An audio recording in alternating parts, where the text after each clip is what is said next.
సందర్భాలు కూడా లేకపోలేదు. దేవునికి స్తోత్రం. గట్టిగా హల్లెలూయా. కానీ నన్ను మాట్లాడినవండి, వారు కట్టమని చెప్పిన దేవుడు ఆ వారులోనికి ఎవరు వెళ్ళాలో చెప్పలేదు కదా. హల్లెలూయా. గట్టిగా హల్లెలూయా. గమనించదగిన ఒక విషయం ఏంటంటే, వాడ కట్టమని చెప్పినప్పుడు నోవాహు వాడ కట్టడం ప్రారంభించాడు.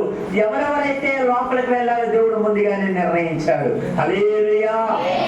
అలాగైతే ఈ రోజున ఈ యొక్క 3 దినాలు జరుగుతున్నటువంటి ఈ ఉపవాస ప్రార్థన పండుగలో మన జీవితాలు ఎలా ఉండాలో ఇంచుమించు 2 దైవజనుల ద్వారా ముందుగా కొన్ని మాటలు ప్రభు మనకి వినిపించాడు. ఎవరికి స్తోత్రం.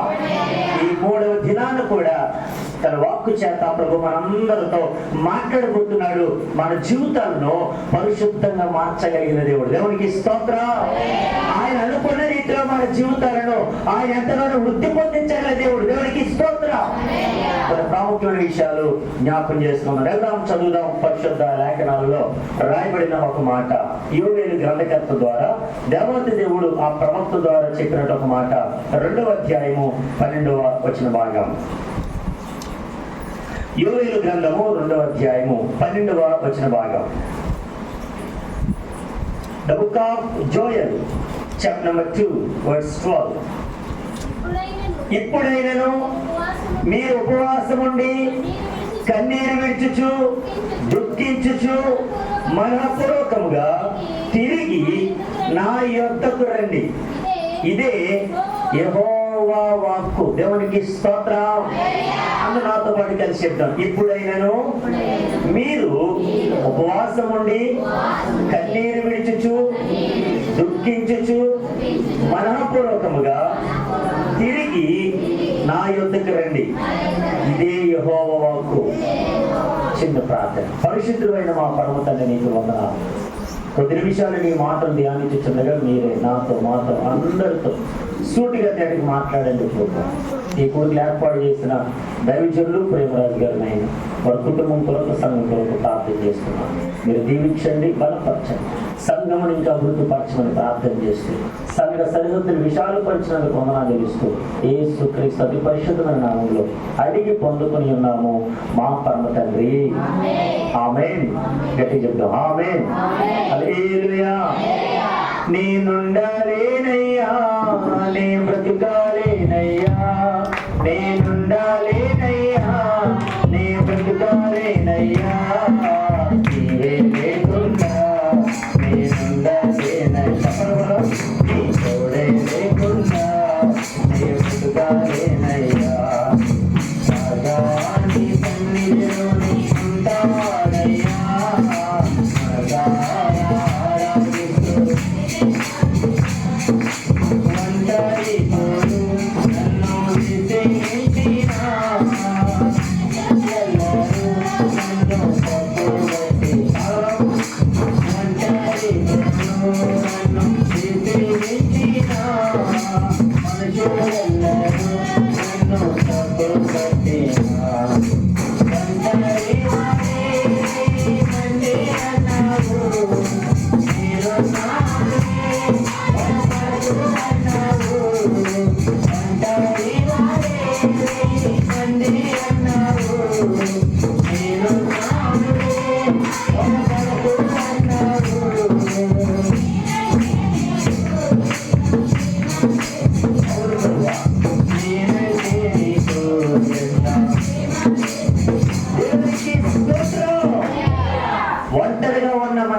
కార్యాలు చేస్తాడు. దేవునికి స్తోత్రం. మనం అనుకుంటూ ఉండొచ్చు, అయ్యో నేను ఒంటరి వాడిని, అయ్యో నేను ఒంటరిదాన్ని, నాకంటూ ఎవరున్నారు, నా జీవితంలో నాకు సపోర్ట్ చేసేవాళ్ళు ఎవరున్నారు, నా జీవితంలో నన్ను ప్రేమించేవాళ్ళు ఎవరున్నారు, నాకు సహాయకుడిగా ఉండేవాళ్ళు ఎవరైనా ఉన్నారు అని ఎంతగానో నేరసిల్లిపోతున్నటువంటి మన జీవితాలు ఇప్పుడు వాడుతున్నామని ఒంటరిగా ఉన్న నిన్ను 1000 మందిగా చేయగల సమర్థుడు. దేవునికి స్తోత్రం. బిగ్గరగా హల్లెలూయా.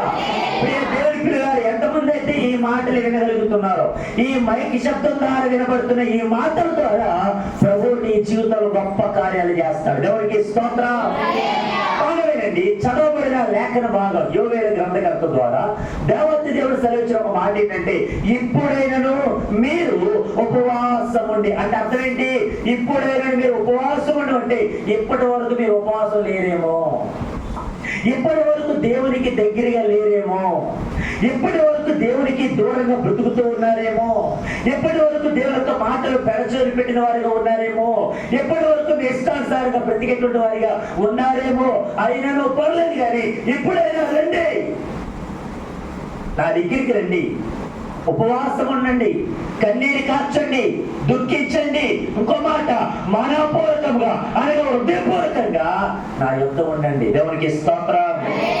చెప్పండి బిగ్గరగా హల్లెలూయా. తిరిగి నా యుద్ధకి రండి అంటే అర్థం ఏంటంటే, ఎవరైతే వెళ్ళిపోయారో, ఎవరైతే దేవునికి దూరంగా బ్రతుకుతున్నారో అటువంటి వారందరూ కూడా మరలా యోవేలు ప్రవక్త ద్వారా నా దేవుడు మరలా పిలుస్తూ ఉన్నారు. దేవునికి స్తోత్రం. పెద్ద బిగ్గరగా హల్లెలూయా. అక్కడ యోవేలు ప్రవక్త అభిషేకించి మాట్లాడిన మాటలు ఇక్కడ, ఇదిగో నీ దైవ దాసులను, లేదంటే వచ్చినటువంటి నన్ను ఇంతకు ముందు 2 రోజులు పలికినటువంటి దేవుని దాసుల ద్వారా మరలా మూకమ్మడిగా రమ్మంటూ ఉన్నారు. దేవునికి స్తోత్రం అన్న మాట్లాడినమండి. ఇప్పుడు రమ్మని పిలిచినటువంటి దేవుడు వచ్చి ఆయనకి ఏమన్నా చేయమన్నాడా? ఆయనకి ఏమన్నా ఇమ్మంటున్నాడా? ఆయన కొరకు ఏదైనా చేయమంటాడంటే లేదు లేదు. మీరు ముందు ఎలా బ్రతికారో ఒకసారి మీ స్థితిని గుర్తారు. హల్లెలూయా. అప్పుడప్పుడు అంటూ ఉంటారు, రే పాత జీవితంలో అనగా ముందు నువ్వు బ్రతికినటువంటి జీవితాల్లో నీ స్థితి ఎలా ఉండేది? ఈ రోజు డబ్బులు రాగానే, ఈ రోజు ధనం రాగానే, ఈ రోజు పరపతి రాగానే, ఈ రోజు పేరు ప్రఖ్యాత రాగానే మేము నీచంగా కనబడుతున్నామా అని చాలా మంది అనేక రీతిగా మాట్లాడుకుంటూ, చాలా మందిని కూడా స్నేహితులుగా విడిచిపెట్టేసి, కుటుంబాన్ని విడిచిపెట్టేసి ఇష్టానుసారంగా బ్రతికేటువంటి మనుషులు ఈ లోకంలో చాలా వరకు ఉన్నారు. దేవునికి స్తోత్రం. హల్లెలూయా. అలాగైతే ఇంతకు ముందు పూర్వపు స్థితిలో మన దినాలు ఎలా గడిచాయి, ఇప్పుడు ఎలా గడుస్తున్నాయి? దేవుడు ఆశీర్వదించిన తర్వాత దేవుడి సన్నిధిని మహిమర్చిపోయావా? దేవుడు నీకు అన్ని ఇచ్చిన తర్వాత దేవుడి సన్నిధికి రాలేకపోతున్నావా? దేవుడు నీ కుమారులను, నీ కుమార్తెలను, నీ భార్యను, నీ భర్తను అనేక రీతిగా వృద్ధి పొందించిన తర్వాత కుటుంబంగా దేవుడి సన్నిధానంలో ఉండి ఆరాధించలేకపోతున్నావా? లేదంటే సమయ పాలన చేసుకోలేకపోతున్నావా? దేవునికి స్తోత్రం. హల్లెలూయా. ఒక తండ్రి తన కుమారులను పిలిచి ఒక మాట జ్ఞాపకం చేస్తున్నాడు, వారిని కూడా తిరిగి రమ్మంటున్నాడు. హల్లెలూయా. ఈరోజు ఒక 5 ప్రాముఖ్యమైన విషయాలు మీతో జ్ఞాపకం చేస్తాను. ప్రభు నాకు ఇచ్చినటువంటి సమయంలో ఒక 5 ప్రాముఖ్యమైన విషయాలు మీతో జ్ఞాపకం చేస్తాను. చదవండి, ఆదికాండ గ్రంథం 49వ అధ్యాయం, the book of Genesis, chapter number 49 verse 1, మొదటి వచ్చిన భాగం. 49వ అధ్యాయము మొదటి వచ్చిన భాగం. ఆదికాండ గ్రంథం 49వ అధ్యాయము మొదటి వచ్చిన భాగం. యాకోబు తన కుమారులను పిలిపించి ఇట్లా మీరు కూడి రండి, అంత్య దినములలో మీకు సంభవింపబోవు సంగతులను మీకు తెలియజేసేదను. దేవునికి స్తోత్రం. ఇక్కడ ఒక తండ్రి కనబడుతూ ఉన్నాడు. ఈ తండ్రి కూడా చాలా దుఃఖంలో ఉన్నాడు. బాగా వినాలి. ఈ తండ్రి మరణానికి దగ్గరగా ఉన్నాడు. ఈ తండ్రి చనిపోవడానికి దగ్గరగా ఉన్నాడు.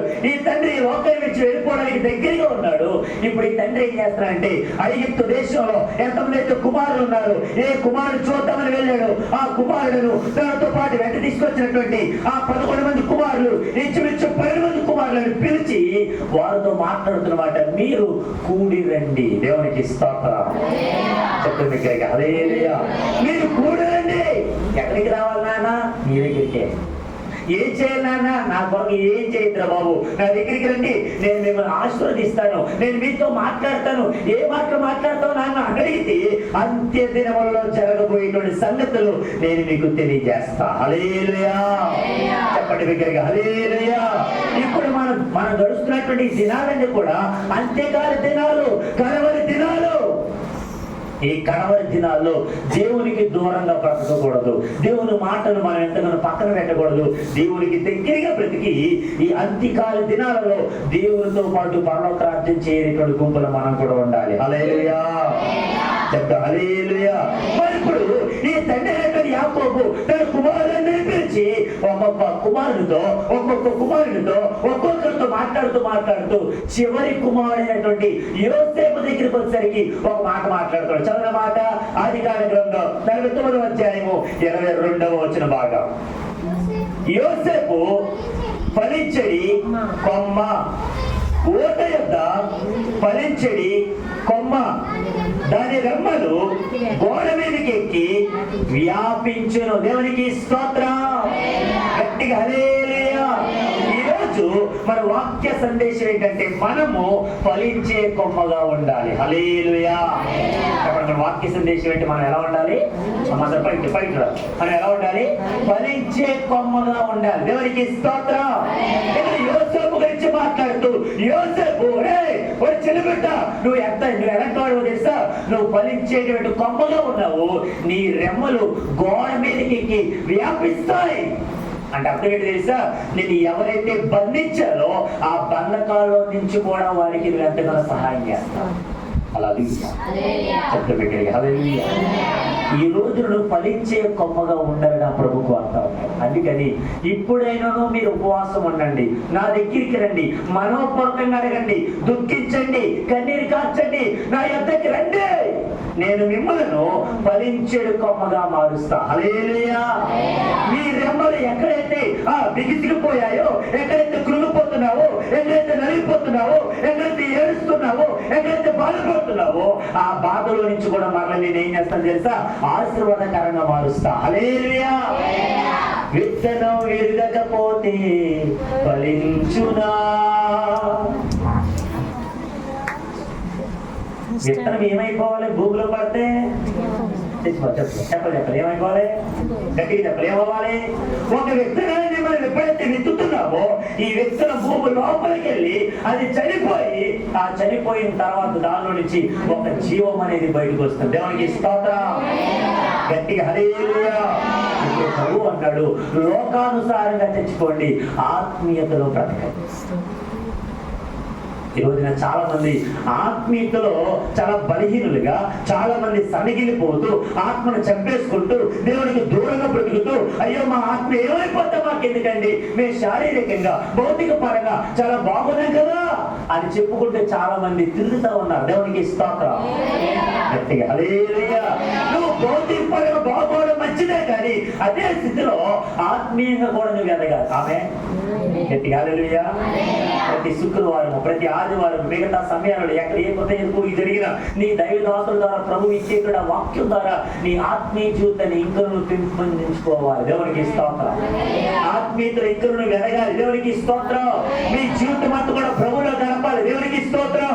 ప్రభు కొరకు మీ జీవితాన్ని సమర్పించేవాడిగా బ్రతకాలి.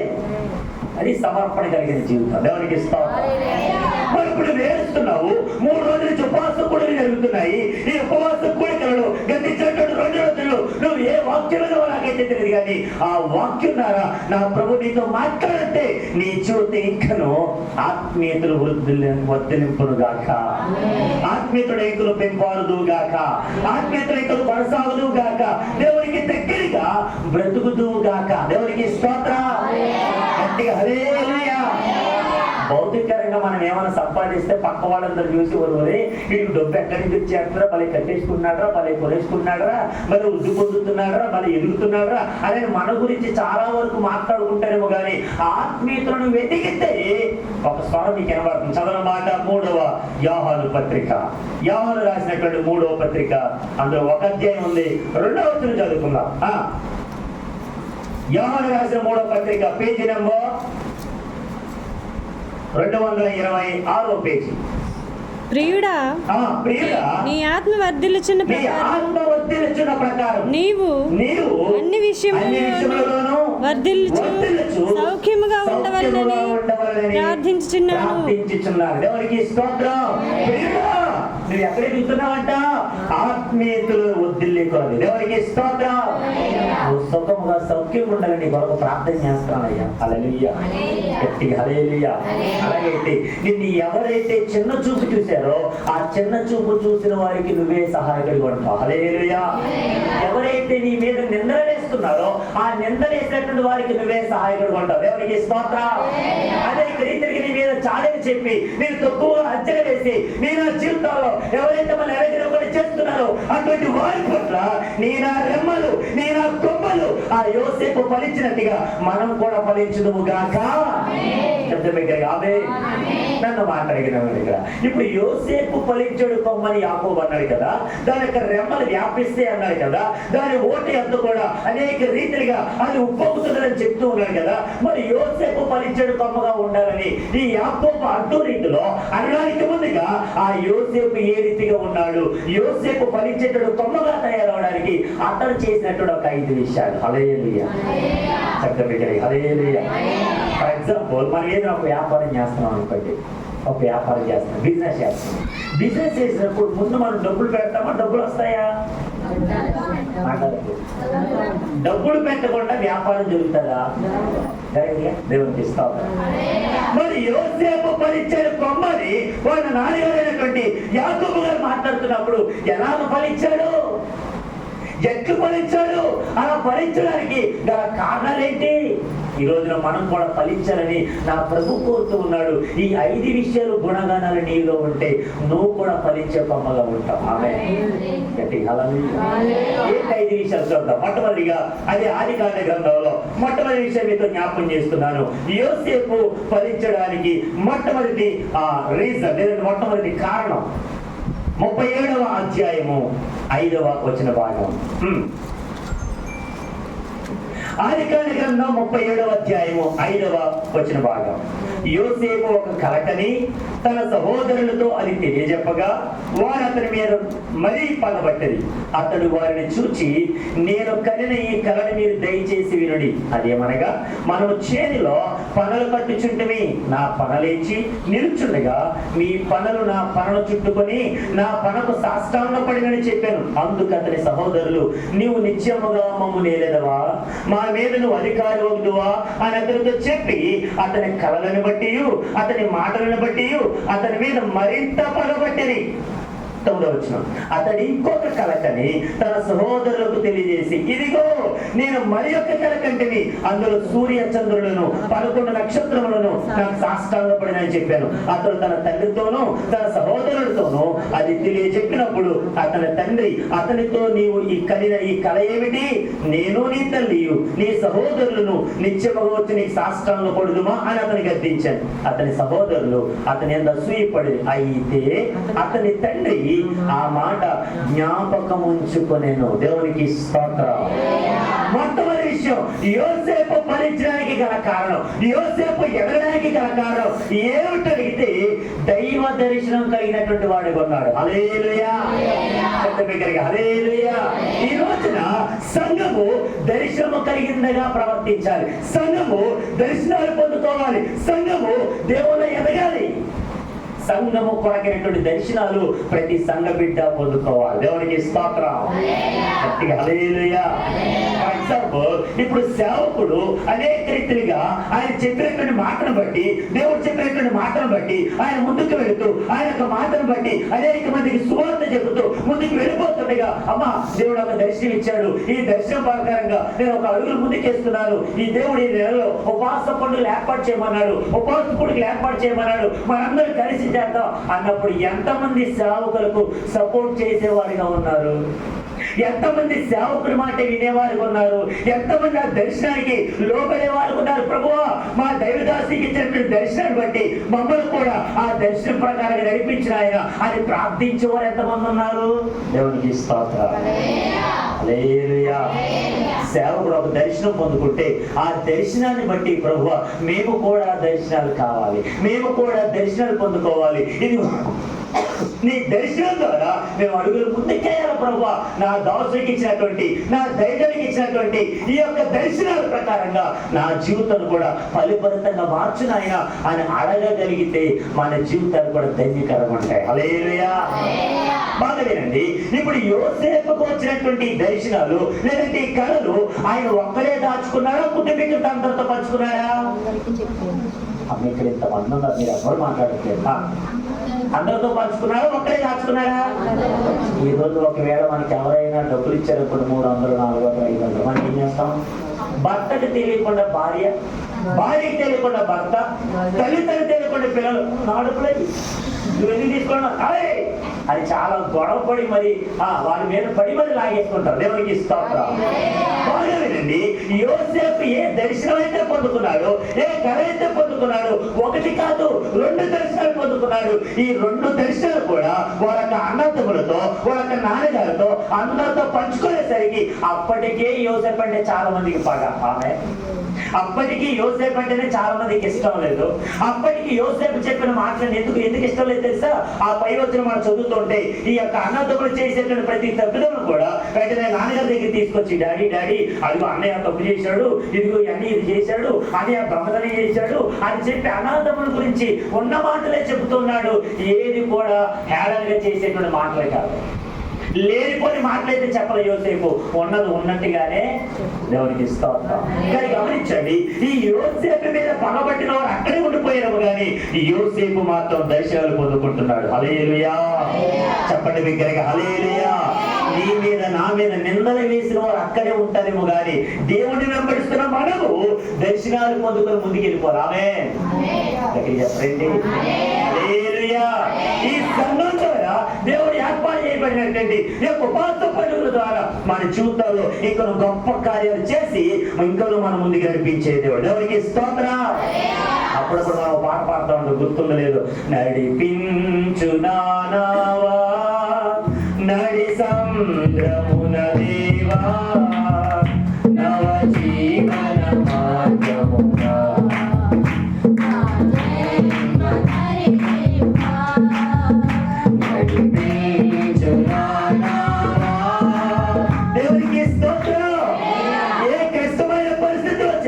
యోసేపు మాత్రం ఆగిపోలేదు. డాడీ అన్నీ నన్ను తెలుసున్నా డాడీ ఎందుకు కానీ అందరికి నేను నచ్చట్లేదు డాడీ అన్నీ నన్ను చాలా ఇబ్బంది పెడతాను డాడీ, కొంచెం నువ్వు చూడవా అని చెప్పాలా? దాంతో ఆమె చెప్పాడా? ఏడ్చాడా? గోజాడా? అడిగాడా? ఎవరిని అడగాలో ఆయన అడిగాడు. హల్లెలూయా. ఈ యాకోబు దేవుడు ఎవరైతే ఉన్నారో, మా నాన్నగారు వెంబడించిన దేవుడు, మా నాన్నగారు నమ్మిన దేవుడు, ఏ దేవుడు ఎంత ఉన్నాడో ఆ దేవుడే నాకు సహాయం చేయాలి తప్ప నేను మా నాన్నగారి దగ్గరికి వెళ్ళి ఏమి చెప్పనని అన్నాదమ్ములు ఎంత పగబట్టినా, అన్నాదమ్ములు ఎన్ని రీతిగా మాట్లాడుకుంటున్నా, ఈ యోసేపు మాత్రం దేవుని దగ్గరికి వెళ్ళి దేవునితో మాట్లాడుతున్నాడు. అప్పుడు వయసు ఎంత తెలుసా యోసేపుది? 17 సంవత్సరాలు. ఎంత? 17 సంవత్సరాలు అంటే నిండు యవనంకి వచ్చాడు. దేవునికి స్తోత్రం. ఈ యవన కాలంలో దేవుని దర్శనాన్ని పొందుకునేవాడిగా ఉన్నాడు. హల్లెలూయా. మరి ఈ రోజున సంఘముగా ఉంటున్న మనము ఏ దర్శనాలు వస్తున్నాయి మనకి? కొన్ని సందర్భాల్లో నిద్రలో ఎక్కడ లేనటువంటి కొన్ని పీడకాలు వస్తూ ఉంటాయి, ఉలిక్కిపడి లేస్తూ ఉంటాం, భయపడతా ఉంటాం, అయ్యో రేపు పొద్దున ఏం జరుగుతుంది ఏంటని చెప్పి మధ్యరాత్రి వేళ వచ్చినటువంటి యొక్క పీడకలను బట్టి వెంటనే ఉలిక్కిపడి లేచి గుండెలు వెంటనే అదుర్చుకొని వెంటనే మంచినీళ్ళు ఉంటే ఆ మంచినీళ్ళు త్రాగి వెంటనే మనసుని మనం చేసుకుని మరలా కాసేపు కొడుకుని కానీ మన నిద్రపడదు. పెడగలు వచ్చిన నిద్రపడుతుందా? దేవునికి స్తోత్రం. గట్టిగా హల్లెలూయా. కానీ దేవుని దర్శనం కనుక మనం పొందుంటే ఆ దేవుని దర్శన ప్రకారంగా ప్రభు మనం నడిపిస్తూ ఉంటాడు. హల్లెలూయా.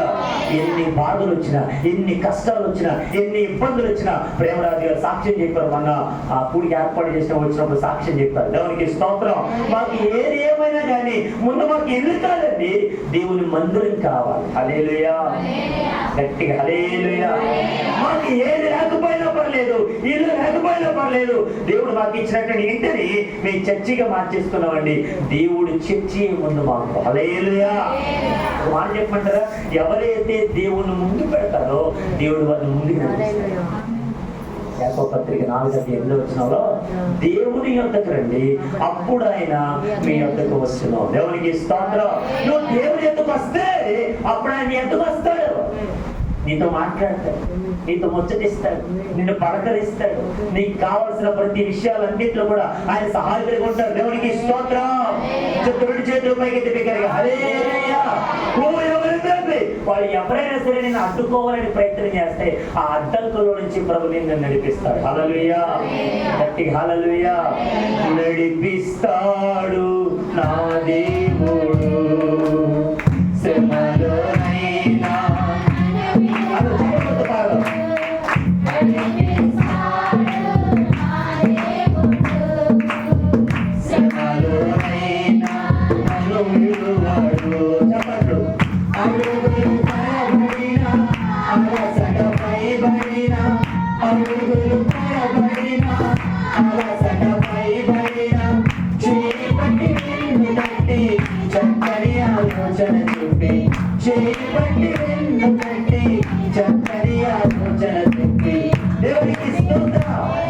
ఇప్పుడు యోసేపుకి దర్శనమిచ్చిన వాళ్ళు ఎవరు చెప్పాలి?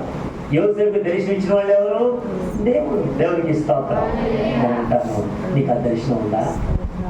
అటువంటి దర్శనాలు పొందుకుంటున్నావా?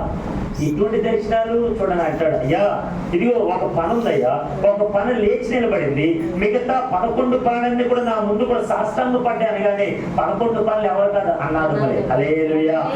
ఇంకొక దర్శనం చెప్తున్నాడు, అయ్యా ఇదిగో మాకు ఒక నక్షత్రం ఉంది, ఒక నక్షత్రం వెలుగుతుండగా మిగతా 11 నక్షత్రాలు అలాగే సూర్యచంద్రులు అందరూ కూడా సాష్టాంగ నమస్కారం చేస్తున్నారయ్యా అని చెప్పగానే, ఎందుకు సూర్యచంద్రులు తల్లిదండ్రులు అయితే మిగతా 11 నక్షత్రాలు అన్నాడు. హల్లెలూయా.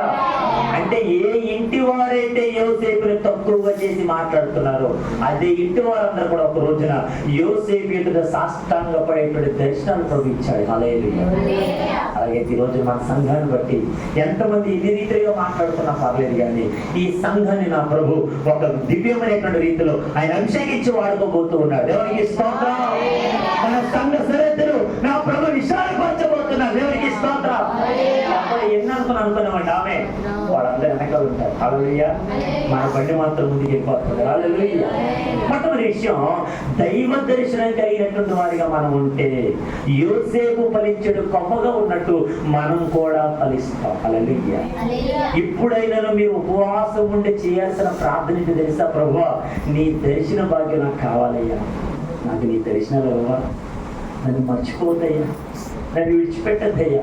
అందరూ విడిచిపెట్టేశారు, అందరూ దూరం అయిపోయారు, కానీ నువ్వు ఎడబాయిన దేవుడిగా నువ్వు మాకున్నావుగా, అయితే నాకు దర్శన భాగ్యం ఎందుకమో అని గోజారి దుఃఖించి మనపూర్వకంగా హృదయపూర్వకంగా మనం అడిగితే యోసేపుని దర్శించిన దేవుడు, యోసేపుని ఫలించిన దేవుడు ఈరోజు మనకు కూడా దర్శన భాగ్యం ఇచ్చి మనం కూడా ఫలభరితులుగా చేయును గాక. ఇది మొట్టమొదటి విషయం. చెప్పండి, మొట్టమొదటి విషయం ఏంటి? మనం ఏం కలిగి ఉండాలి? మాట్లాడట్లేదు ఎవరు? ఏం కలిగి ఉండాలి? కొంతమంది అంటారు వీధి వాళ్ళు ఎక్కువ చీరలు ఉండాలి పాస్టర్ గారు, దర్శనాలు ఏం పనికొస్తాయండి, పాకెట్లు ఎక్కువ డబ్బులు ఉండాలి పాస్టర్ గారు, దర్శనాలు ఏం పనికొస్తాయండి? దేవునికి స్తోత్రం. గట్టిగా హల్లెలూయా. నేను అంటాను, ఆ చీరలు ఎంత లోపల పెట్టినా, ఎంతలో కొన్ని ఎన్ని చీరలు లోపల పెట్టుకుని దాచుకున్నా ఎప్పుడొకప్పుడు అవన్నీ ఏమైపోతే చెమ్మడిపోతాయి. హల్లెలూయా.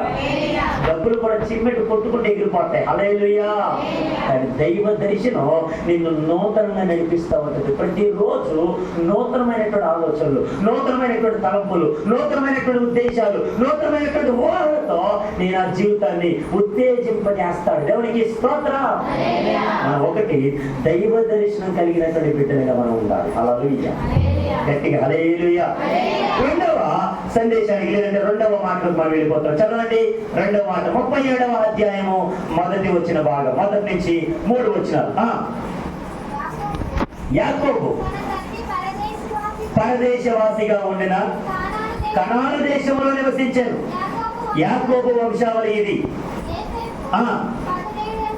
వాడై తన సహోదరులతో కూడా మందలు మేపుచుండెను. అతడు చిన్నవాడై తన తండ్రి భార్యలైన బిల్హా కుమారుల యొద్దను జిల్పా కుమారుల యొద్దను ఉండెను. అప్పుడు యోసేపు వారి చెడుతనములకు వచ్చిన సమాచారము వారి తండ్రి యొద్దకు తెచ్చుచుండువాడు. హల్లెలూయా. ఏంటంటే ధైర్యంగా మాట్లాడేటువంటి అవకాశం. హల్లెలూయా. ఒకటేమో దైవ దర్శనం, రెండోది ఏంటంటే ధైర్యంగా మాట్లాడేటువంటి అవకాశం. హల్లెలూయా. కొంతమంది లోపల మాట్లాడుకుంటారు, ఇది చెప్పచ్చా చెప్పకూడదా, ఇది అనొచ్చా అనకూడదా, ఈ పాట పాడచ్చా పాడకూడదా, అసలు ఏంటనేటువంటి ఉద్దేశాలు కలిగి ఏది చెప్పాలో చెప్పకుండా ఏది చెప్పకూడదో చెప్తారు. బాగా దైవ దర్శనం పొందుకున్న వారిలో రెండోది ఏమవుతుంది తెలుసా? ధైర్యంగా మాట్లాడే అవకాశం వస్తుంది. హల్లెలూయా. ఉదాహరణకి అదే ఆదికాండ గ్రంథం 12వ అధ్యాయంలో మనకి అబ్రాహాము కనబడతాడు. నా వైపు చూడమ్మా, మీరు ఎవరు చూడదు, తీయద్దు, నా వైపు చూడండి. అబ్రాహాము కనబడతాడు. అబ్రాహాము తండ్రి అయినటువంటి తెరహు ఏ పని చేసేవాడు? బొమ్మల వ్యాపారం చేసేవాడు. చెప్పాలి అన్న నాతో చెప్పండి, ఏ వ్యాపారం? ఎవరు అసలు ఎవరు చేసేవారు బొమ్మల వ్యాపారం? అబ్రాహాం గారు చేశారా? తప్పు. అబ్రాహాం గారికి నాన్నగారు చేశారు. అబ్రాహాం గారి నాన్నగారి పేరేంటి? మాట్లాడలేదు. తెరహు. చెప్పండి, ఏ పేరు? చెప్పడమ్మా. 3 రోజులు ఉపవాస ప్రార్థన ఉన్నాం పాస్టర్ గారు, 3 రోజులు ఉపవాసం చేస్తాం పాస్టర్ గారు. మీరు ఇప్పుడు వచ్చి ఎన్ని ప్రశ్నలు ఏం చెప్తారు పాస్టర్ అంటారా? దేవునికి స్తోత్రం. ఏ పర్ల బలం తెచ్చుకుందాం. హల్లెలూయా. అబ్రాహాం యొక్క తండ్రి అయినటువంటి తెరహు బొమ్మల వ్యాపారం చేసేట్లుంటాడు. బొమ్మలు అంటే మీకు తెలుసుగా, తెలీదా? ఫర్ ఎగ్జాంపుల్ నన్ను పాస్టర్ గారు ఇక్కడ ఆహ్వానించారు, నేను ఇక్కడికి వచ్చి బొమ్మలో నిలబడ్డాను, ఏం మాట్లాడట్లా, మీరు ఏమంటారు? పాస్టర్ గారు ఏ పాస్టర్ గారు తీసుకొచ్చారని మీరు ఏంటంటే తమ్ముడు అన్నారు, ఏదో అన్నారు, కానీ ఈ అబ్బాయి వచ్చేసి బొమ్మలా నిలబడతాడు తప్ప ఏమా ఎందుకంటే అంటారా? అదే మీ ఆయన గారు బయటికి వెళ్ళి ఏదో కొంచెం పనికి వెళ్ళి డబ్బులు తీసుకొచ్చారు అనుకున్నాం, అది ఏమి మాట్లాడుకుంటూ రాగానే ఇంట్లో కూర్చున్నారు, మీరు ఏమంటారు? మాట్లాడట్లేదు. మీ భర్త నాన్నగారు మా పాస్టర్ చెప్తున్నారు, దేవునికి స్తోత్రం. ఎవరో పనికి వెళ్ళారు కదా, డబ్బులే జోబులోనే తీసుకో. ఆయన పాప అలసిపోయాడు, చాలా కష్టపడ్డాడు, చెమర్చిందించాడు, చాలాగా ఓర్చుకున్నాడు, తట్టుకున్నాడు, నిలబడి ఇప్పుడు ఇంటికి వచ్చి కాసేపు కూర్చుంటే మనం ఏం చేస్తామంటే ఆదుర్ది ఎక్కువ, మనకి నేను ఎక్కువ, ఆదుర్ది ఎక్కువ, కంగారు ఎక్కువ, ఇంకా చెప్పాలంటే ఉడుదుడుకులు ఎక్కువ, అన్ని ఎక్కువే. దేవునికి స్తోత్రం. ఇవన్నీ మనం ఏ డబ్బులు ఏం మాట్లాడేది, పిల్లలకి ఏం పట్టాలి అని ఆయన అంటాడు. సెంటర్ ఇచ్చేది దాంట్లో డబ్బులు తీసుకో. హల్లెలూయా. ఇప్పుడు తెరవ కూడా బొమ్మలు అమ్మేటువంటి వారంట. బాగా వినాలి, ఈ బొమ్మలు అమ్ముతూ ఉంటుంటే ఒక రోజున బొమ్మ కూడా పెట్టి లేదా ఏ నైవేద్యం అయితే చేశాడో, ఏ పలహారం అయితే చేశాడో ఆ పలహారాన్ని తీసుకెళ్లి ఆ బొమ్మ దగ్గర పెట్టి వెంటనే మాట్లాడుతున్నాడంట.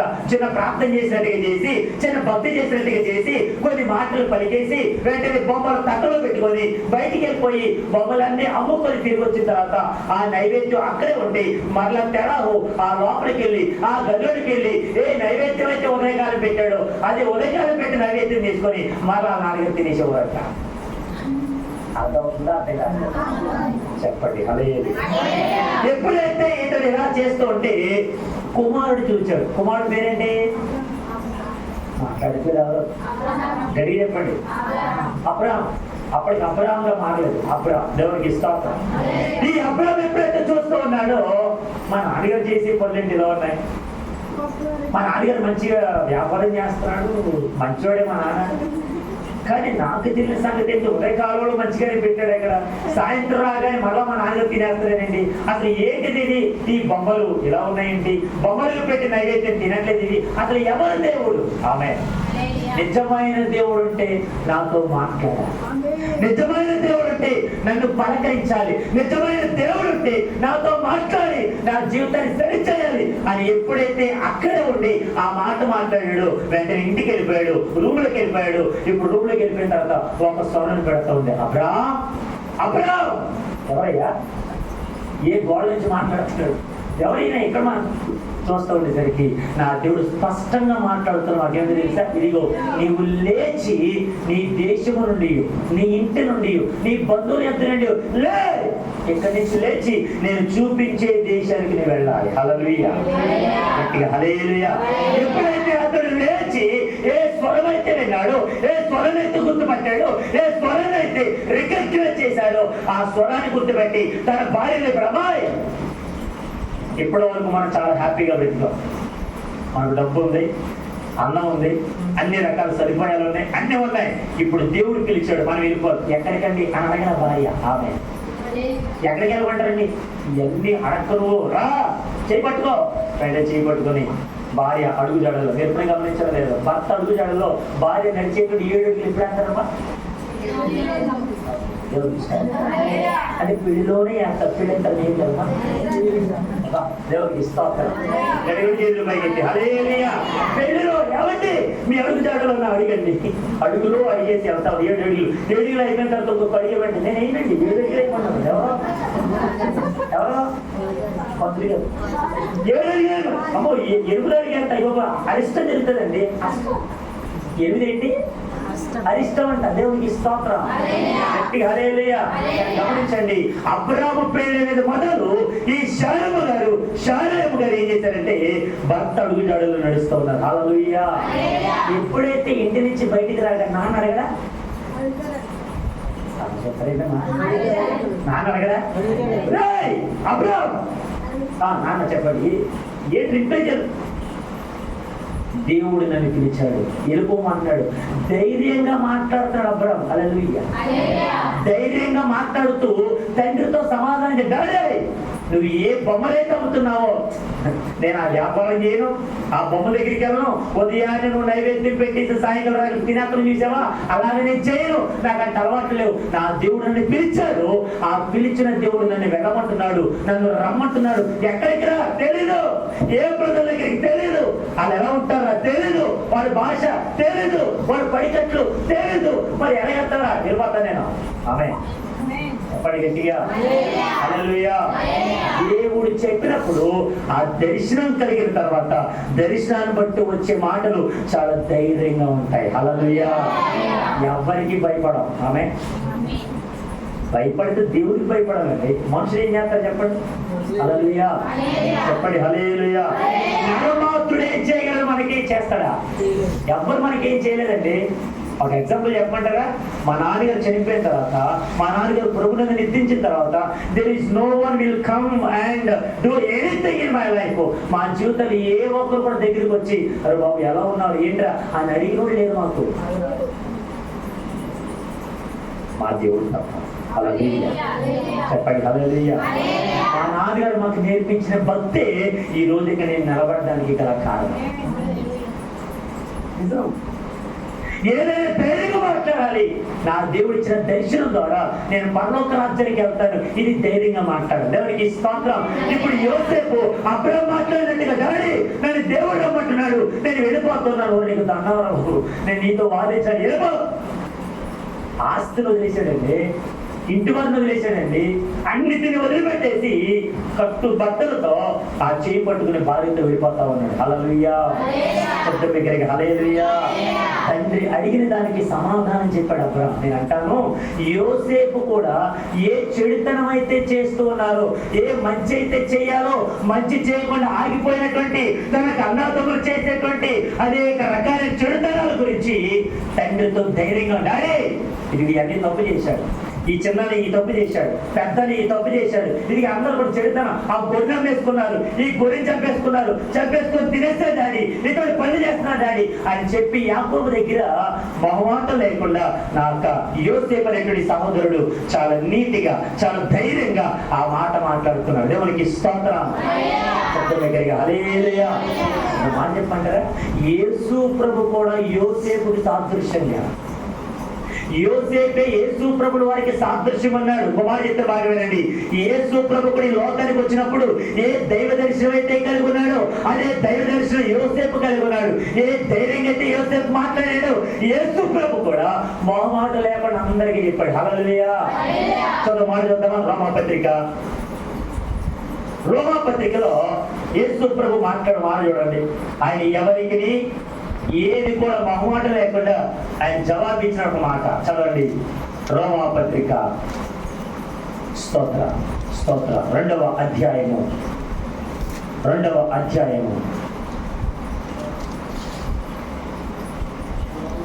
స్తోత్ర.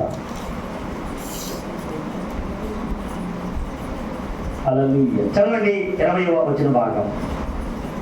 చీకటిలో ఉండే వారికి వెలుగును, ఆ, బుద్ధిహీనులను శిక్షకుడును, ఆ, బాలురకు ఉపాధ్యాయుడినై ఆ. ఉన్నావు. నీ అంతటా నీవే నీ అంతట నీవే ధైర్యం వహించుకొనిచున్నావు కదా. ఆ. ఎదుటి వారికి బోధించు, నీవే ఆ. బోధించుకొనవా. ఉమ్. దొంగిలి వద్దని ఆ. ప్రకటించు. చాలు చూడండి, చీకటిలో ఉండే వారికి వెలుగును, బుద్ధిహీనులకు శిక్షకుడును, బాలులకు ఉపాధ్యాయుడు ఉన్నారని నీ అంతటి నీవే ధైర్యం వహించుకొనిచున్నావు కావా. దేవునికి స్తోత్రం. చెప్పండి దగ్గరగా హల్లెలూయా, హల్లెలూయా. ఎందుకు మానేస్తున్నానంటే ఇదిగో మనం ఏదైతే సెలవిస్తూ ఉన్నామో, ఏదైతే నా ప్రభువును దాచుకోకుండా అందరికీ మొహమాటం లేకుండా చెప్పాడు ఆయన. దేవునికి స్తోత్రం, హల్లెలూయా.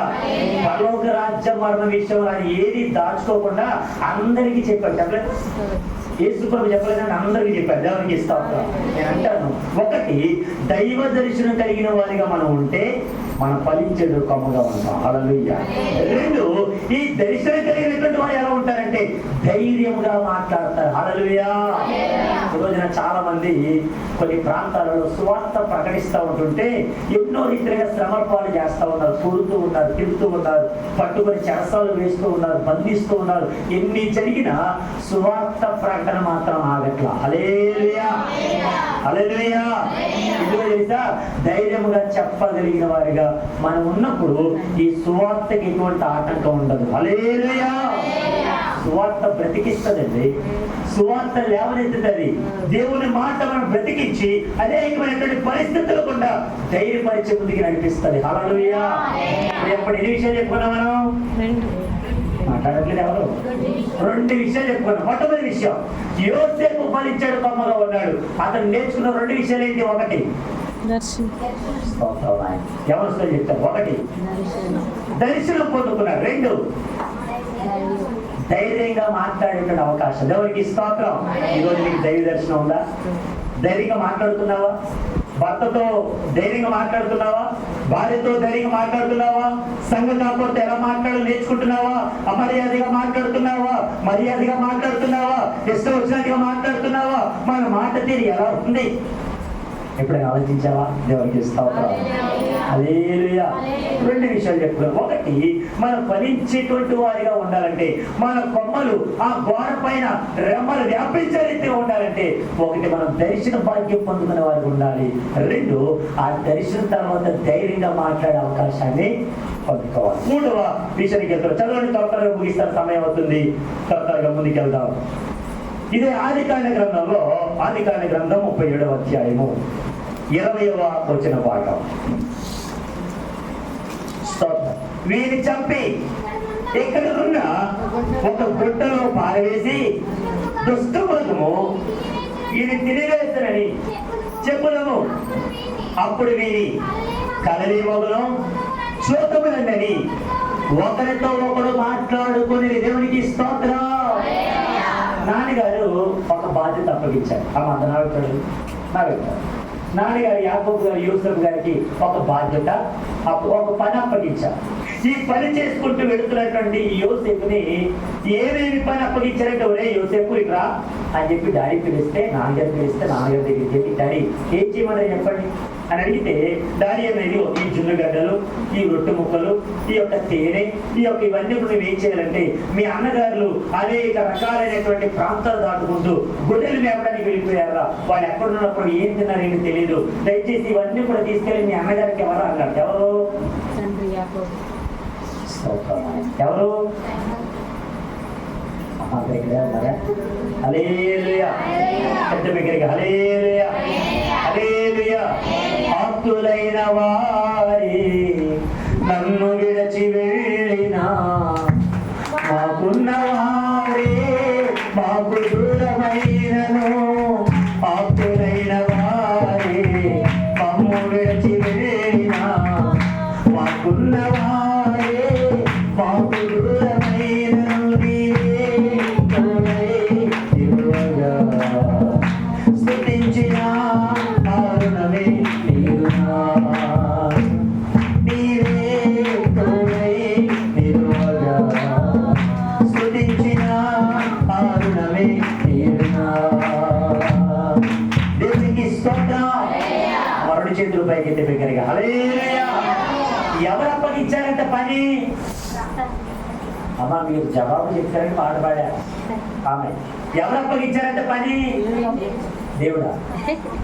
తండ్రి ఎవరికి? ఎవరికి? యోసేపుకి. చూచి ఇక్కడ ఉన్నా తిరణమ్మా. హల్లెలూయా. చేతుల పైకి ఎత్తి హల్లెలూయా. నేను అంత దూరం చూశాను. ఇంకో మాట చెప్పంటారా? ఈరోజు అసలు నేను ఇక్కడ రావడానికి ఎంత సమయం పట్టిందో తెలుసా? గత రాత్రి నేను విజయనగరం జిల్లాలో పంపంగి గ్రామంలో, విజయనగరానికి బొబ్బిలికి మధ్యలో ఉన్నాను గత రాత్రి. నేను రాత్రి 1 గంటన్నరకు ట్రైన్ ఎక్కితే రాజమండ్రిలో ఉదయాన్నే 6:30కి దిగాను. ఇంకా ట్రైన్ 10ంటికి వస్తుందంట. 10ంటికి వస్తే ఇక్కడ ప్రాంతం ఉందిగా, అది గంటకి రాజమండ్రిలో బస్సు ఎక్కి 3 గంటల ప్రయాణం చేసి ఇంటికి వచ్చి వెంటనే మొహం కడుక్కొని స్నానం చేసి రెడీ అయ్యి బట్టలు వేసుకొని వచ్చాను. ఎక్కడి నుంచి? రాత్రి మీటింగ్ వెళ్ళాను నేను విజయనగరం. హల్లెలూయా. అంత దూరం ప్రయాణం చేసుకుని మీ కొరకు వాక్యం తీసుకొస్తే మీరు అతను చెప్పండి రాష్ట్రంలో. తండ్రి ఇచ్చాడండి. యోసేపు పట్టుకెళ్ళాడండి. ఏం మధ్యలో ఆకలిసి తినే మాట ఆకలేదు అన్నట్టున్నారు మీరు. హల్లెలూయా. అమ్మా నా వాయిస్ ఎంత గట్టి చెప్పండి. 2 చేతులు పైకెత్తి హల్లెలూయా. మీరు ఎంతైతే స్పీడ్గా నాకు రెస్పాండ్ అవుతారో అంత త్వరగా ముగిస్తా. హల్లెలూయా. మాస్టర్ నాకు గంటన్నర టైం ఇచ్చారు. ఆమె నేను 2 గంటలు తీసుకుందాం అనుకుంటున్నాను. హల్లెలూయా. సాయంత్రం మనం 10 వరకు తీసుకున్నామే. హల్లెలూయా. అయ్యో త్వరగా ముగించారు. సాయంత్రం భోజనం ఉంది అంటారా? ఓకే, ఎవరికి ఇస్తాం. బాగాలేదండి. 3వ విషయానికి వెళ్తున్నాం. ఇప్పుడు యాకోబు వాళ్ళ యొక్క కుమారుడు యోసేపు ఇంటి దగ్గర ఉన్నాడేమో. చిన్న కొడుకేమో ఎదురా అన్నగారు ఎక్కడ దూర ప్రాంతానికి వెళ్ళిపోయారు, గొర్రెలు మేపుకుంటూ వెళ్ళిపోయారు. వాడికి ఇవన్నీ తీసుకెళ్ళాలి అనగానే ఆ నాన్నగారు చెప్పిన మాట ప్రకారంగా అన్ని కూడా తీసుకున్నాడు. చక్కగా మోస్తూ ఉన్నాడు. అన్నగారి కోసం ప్రయాసపడి వెళ్ళిపోతా ఉన్నాడు చిన్నోడు. హల్లెలూయా. బాగా వినండి. చిన్నోడు ఇంట్లో ఉంటే పెద్దవాళ్ళు ఎలా చూస్తారు చిన్నోడిని? మాట్లాడండి అమ్మా. ఎలా చూస్తారు? చాలా గారభంగా చూస్తారు. ఆమె చూడరా చిన్నోడిని. కొంతమంది అన్నయ్య ఉంటారు, పడేస్తారు నాలుగు. కొంతమంది అక్కలు ఉంటారు, ఎప్పుడు ఈయన ప్రేమిస్తున్నాం, ఎప్పుడు ఈయన పిలుస్తావు. ఏ స్వీట్ తీసుకొచ్చి నేను ఆడికెత్తాను, నాకేమో. ఎప్పుడు ఆడికే డబ్బులు ఇస్తావు, నాకేమో. ఎప్పుడు ఏ చుట్టాలు వచ్చినా కానీ ఎవరు వచ్చినా కానీ బట్టలు ఆడిగా కొంటాను, నాకు కొనం. దేవుడికి స్తోత్రం. చిన్నోడు కాబట్టి కొంచెం ప్రేమ ఎక్కువ. హల్లెలూయా. అలాగని పెద్దోడు నువ్వు మొదటి పుట్టినప్పుడు నీకు ఎంత ప్రేమ చూపించింది తెలుసా? అవి మర్చిపోతావా? కానీ ఎండలు పుట్టినటువంటి వాడు ప్రేమ చూపించేసరికి ఎక్కలేని కోపాలు వచ్చేస్తాయా? అటువంటి కోపంతో మండిపడిపోతున్నారంట ఈ 10 మంది అన్నారు. అలా గట్టిగా హల్లెలూయా. ఎప్పుడైతే యోసేపు ఆ మొత్తం ఆహార పదార్థాలను పట్టుకొని అలా ముందుకు వెళ్తూ ఉండగా అప్పుడు ఒక మనిషి కనబడ్డాడు. ఆయన దగ్గరికి అడుగుతున్నాడు, అయ్యా ఇక్కడ మా అన్నగారులండి, యాకోబు కుమారులండి, ఇలాగా గొర్రెలు మేపుకుంటూ వచ్చారండి, మీరు ఎప్పుడైతే చూసారని అడిగితే ఆయన అన్నాడు, అయ్యా ఇప్పుడు వరకు ఇక్కడ ఉన్నారండి, వాళ్ళు మాట్లాడుకుంటూ వేరే ప్రాంతానికి వెళ్దామని, దూతానికి వెళ్దామని అనుకున్నారు కదా. అక్కడికి వెళ్ళనని కానీ మళ్ళా నడుచుకుంటూ ప్రయాసపడి చెమట కాలుస్తూ అలాగే మోసుకుంటూ ఆహార పదార్థాలు ఇద్దామని అలాగే వాళ్ళ అన్నదమ్ముల దగ్గరికి వెళ్ళాడు. హల్లెలూయా. బాగా వినాలి. ఎప్పుడైతే యోసేపు వాళ్ళ దగ్గరికి వెళ్ళడానికి ముందుగా దూరం నుండి చూశారంట అన్నదమ్ములు యోసేపు. ఎప్పుడైతే అంత దూరంలో ఉండగానే ఈ అన్నదమ్ములు మాట్లాడుకున్నారంటే ఏమో తెలుసా? చూడమాట 18వ వచనం భాగం. అతడు దగ్గరకు రాకమునుపు వారు దూరం నుండి అతను చూచి అతను చంపుటకు దురాలోచన చేసేది. దేవునికి స్తోత్రం. సొంత తమ్ముడిని చంపడానికి ఆలోచన చేశారంటే నన్ను మాట చెప్తానండి. ఈ రోజున సొంత అన్నాతమ్ములు, అక్క చెల్లెళ్ళు సొంత వారిని సైతం చూడకుండా ఎన్ని కష్టాలు పాలు చేస్తారో మన కళ్ళ ముందు జరగట్లేదా? హల్లెలూయా. సొంత భార్యనే, సొంత భర్తనే, కన్న కూతుర్నే, కన్న బిడ్డనే. ఒక యవనస్తురాలు ప్రేమ కోసం కన్న తల్లినే చంపేసింది. ఈ న్యూస్ మొత్తం ప్రపంచం అంతటా వ్యాపించింది. ఒక యవనస్తురాలు ఏం చేసింది? ప్రేమ కోసం ఎంతగా ప్రేమించిన పిలిచి అమ్మని చంపేయండి బాబు చదివించిందండి. ఈ అమ్మాయి ఎంత మంచి అమ్మాయి. ఎంత మంచి కట్టుబాట్లు, దేవునికి స్తోత్రం. అప్పటికి ఆ తల్లికి ముందు పెళ్ళైతే ఆ ముందు పుట్టినటువంటి కూతురు చాలా గాఢంగా పెంచి పోషిస్తే ఈ కూతురు అన్ని రకాలుగా ప్రేమగా చూసుకుంటుంటే నాకు ఆ ప్రేమే కావాలని చెప్పి ఆ ప్రేమికుడి కోసం కన్న తల్లిని కరతే చేసింది ఈ కన్న కూతురు, దేవునికి స్తోత్రం. ఇప్పుడు ఈ అన్నాదమ్ములు కూడా వస్తున్న తమ్ముడిని, ఒరే తమ్ముడు వచ్చావా, ఎంత దూరం ప్రయాసపడి వచ్చావా, మా కోసం వచ్చావా రా అని చెప్పి ముద్దాడాల్సింది పోయి అతన్ని చంపడానికి దురాలోచన చేస్తున్నారు, దేవుడికి స్తోత్రం. పోయి అతను రాగానే అతను తీసుకొచ్చినవన్నీ కూడా సంచులన్నీ కూడా తీసుకున్నారు, ఆహార పదార్థాలు తీసుకున్నారు. ఇప్పుడు ఇతను ఎక్కడ ఇచ్చారు తెలుసా? ఇప్పుడు చదవండి 19 వచ్చిన భాగం. వారు ఇదిగో ఈ కలల కనువాడు వచ్చుచున్నాడు, వీడిని చంపి ఇక్కడున్న ఒక గుంటలో పారవేసి దుష్టములకు వీడిని తిరిగివేసిన చెప్పును. అప్పుడు వీని కలలే మగును చూతమునండని ఒకరితో ఒకరు మాట్లాడుకున్నారు, దేవునికి స్తోత్రం. హల్లెలూయా. అప్పటికి యోసేపు దగ్గరికి రాగానే అవన్నీ తీసుకోగానే అతడు వేసుకున్నటువంటి అంగిని కూడా చించేశారంట. యేసు ప్రభులో వేసుకున్న అంగిని చింపుకొని చీట్లు వేసుకోలేదా? యేసు ప్రభు అంగి వేసుకుంటే ఆ అంగి కోసం చింపకుండా ఆ అంగి కోసం చీట్లు వేసుకొని ఎవరికైతే చీటి వస్తుందో ఆ అంగి వారికి పంచుకోలేదా యేసు ప్రభు యొక్క దుస్తుల్ని? దేవునికి స్తోత్రం. యోసేపును కూడా ఆ యోసేపు కొరకు తండ్రి కుట్టించినటువంటి ఆ అంగిని వాళ్ళు అలాగే చించేసి ఒక గొర్రెని చంపి ఆ గొర్రె యొక్క రక్తంలో దాన్ని తడిపి ఇంటికి తీసుకెళ్లి చెప్తారు, నానా ఇది నీ కొడుకుదేమో చూడు, మేము వస్తా ఉండగా దొరికింది ఇది అని చెప్పి అబద్ధాలు చెప్పారంట నాన్నతో. ఇక్కడ 3 విషయం ఏంటంటే, ఒకటి దైవ దర్శనం కలిగినటువంటి యోసేపు, ధైర్యంగా మాట్లాడినటువంటి యోసేపు. ఇప్పుడు 3వది యోసేపు ఎలా ఉన్నాడు తెలుసా? అతడు దీనుడిగా మారిపోయాడు, దీనత్వంగా మారిపోయాడు. హల్లెలూయా. అన్నాదమ్ములు కొడుతున్న ఏమల్లా, తిడుతున్న ఏమల్లా, ఎన్ని మాట్లాడుకుంటున్న ఏమల్లా, అతను అంగిని చించేసిన ఏం మాట్లాడాల, అన్నా ఎందుకు చేస్తున్నారు అని పై ఎత్తు మాట్లాడి ఏమి మాట్లాడాలి యోసేపు. హల్లెలూయా. చెప్తాం దగ్గరికి. హల్లెలూయా. యేసు ప్రభువు కూడా అతని పిడుగుతులు గుద్దుతున్నప్పుడు, కొరడాలతో కొడుతున్నప్పుడు రే నేను ఏం చేస్తాను మిమ్మల్ని యేసు ప్రభు కూడా పల్లెత్తి మాట కూడా అన్నాడా? అన్నాడండి. బొచ్చె కత్తిరించు అనేది గొర్రె ఎంత మౌనంగా అయితే ఉండిపోయిందో యేసు ప్రభువు వారు అలాగే ఉండిపోయారు, ఆ శిక్షను అనుభవించారు. యోసేపు అలాగే ఉండిపోయాడు. ఆయన 3వ విషయం ఏంటంటే, ఈ దర్శనం పొందుకున్న మనము, ధైర్యంగా మాట్లాడుతున్న మనము దీనులుగా మారిపోవాలి. హల్లెలూయా. దీనత్వం కలిగి బ్రతకాలి. హల్లెలూయా. హల్లెలూయా. చూద్దాం, మాట చూద్దామా? మాట చూద్దాం. సంఖ్యాకాండంలో మోషే గురించి మాట్లాడుతున్న ఒక మాట చూద్దాం, చూడండి, చదవండి. స్తోత్రం. అతని గురించి నా దేవాతి దేవుడు చెప్పినట్టు ఒక మాట, చాలా ప్రాముఖ్యమైన మాట. అతను మాట్లాడుతూ స్తోత్రం. అతడు నా ఇల్లంతట్లో మిక్కిలి సాత్వికుడు. చూడమాట, అతడు నా ఇల్లంతట్లో నమ్మకమైన చెప్పండి. సంఖ్యాకాండం 12వ అధ్యాయం 7వ వచనం. అతడు నా ఇల్లంతట్లో నమ్మకమైన మోషే యెహోవా మాట్లాడిన 3వ వచనం. మోషే భూమి మీద ఉన్న వారందరిలో మిక్కిలి సాత్వికుడు. చెప్పండి. మిక్కిలి సాత్వికుడు ఎవరు? మోషే. 6 లక్షల కాలవలం అంటే జనం వారందరినీ నడిపించినట్టు వెళ్తూ ఉన్నాడు ఈ మోషే. కానీ ఒక్కసారి 6 లక్షల మంది 6 లక్షల రాళ్ళు వేశారనుకోండి, మోషే ఏమైపోతాడు? ఈ రోజు పిల్లలు అంటారు, నువ్వు నా కడుపును చెడగొట్టావే, నా మాట వినట్లేదు, నన్ను ఎందుకని ఇసుకెత్తావు, నీతో పడైపోతున్నాను అని చాలా మంది పిల్లలు అంటారు. చూసారా, ఒక పిల్లని చూసి ఇన్ని మాటలంటే 6 లక్షల పిల్లలు తీసుకెళ్తాడంటే మోషే. వాళ్ళందరూ ఎలా తట్టుకొని ఉంటాడు? ఈ దేవాతి దేవుడు అంటాడు, ఈ మోషే నా ఇల్లంతలో మిక్కిలి సాత్వికుడు. ఎవరు ఎన్ని ఇబ్బందులు పెట్టినా తట్టుకున్నాడు, తాడుకున్నాడు, లోబడ్డాడు. అలాగైతే మీ సంఘ కాపరి వరకు కుటుంబం లేదంటే మీ సంఘాన్ని ఒకసారి చూడండి, ఎన్ని ఆటుపోట్లు ఎదుర్కొంటే ప్రభు మనకి మంచి మందిరాన్ని ఇచ్చాడు. ఎంతగా నిలబడితే ప్రభు మనకి మందిరాన్ని ఇచ్చాడు. ఎన్ని తట్టుకుంటే ప్రభు మన స్థితిలో తీసుకొచ్చాడు. దేవునికి స్తోత్రం. హల్లెలూయా.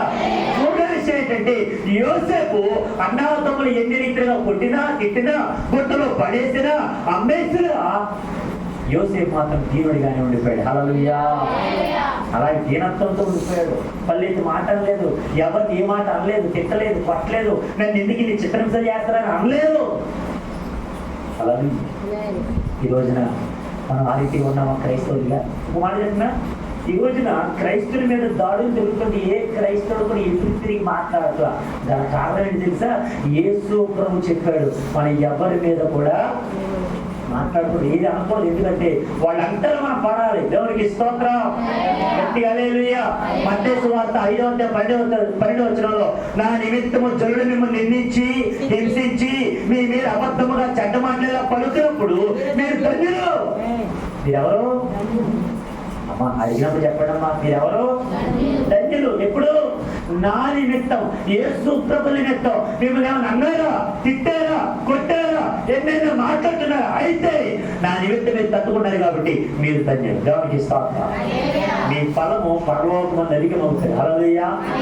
యోసేపు అది నేర్చుకున్నాడు, అందుకు తట్టుకొని అలాగే నిలబడిపోయాడు, దీనుడిగా మారిపోయాడు, దీనత్వం కలిగి ప్రవర్తిస్తున్నాడు. హల్లెలూయా. అందుకే యోసేపు ఫలించాడు, కొమ్మగా మారిపోయాడు. హల్లెలూయా. ఏం చెప్పుకున్నాం మనం? 3 విషయాలు చెప్పుకున్నాం. హల్లెలూయా. 1, ఆ యోసేపు దైవ దర్శనం కలిగిన వాడిగా ఉన్నాడు. 2, యోసేపు ధైర్యంగా మాట్లాడటం నేర్చుకున్నాడు.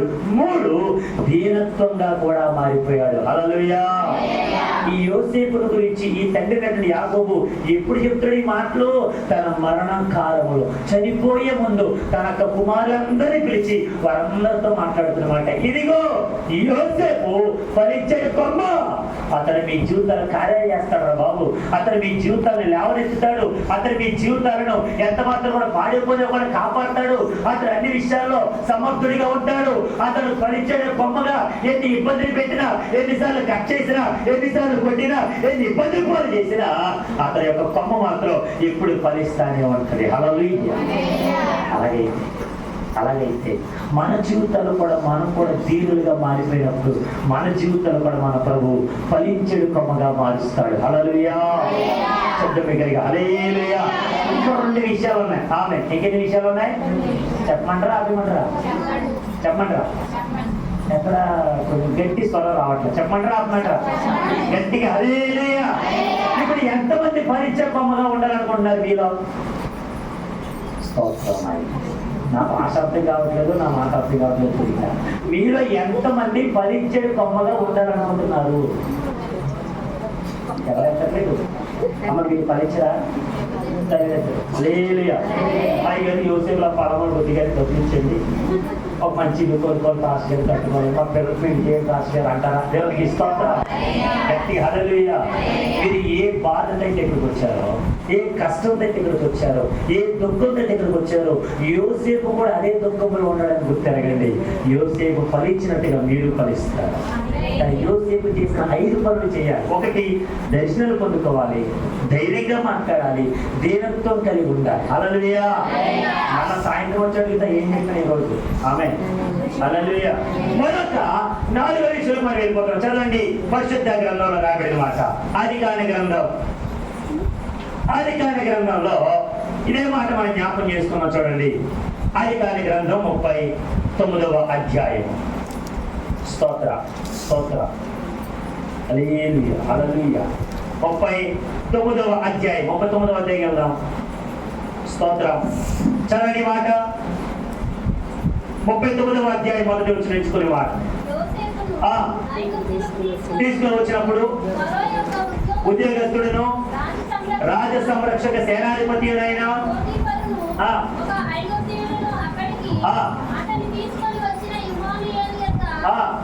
ఇష్మాయేలు యొద్ద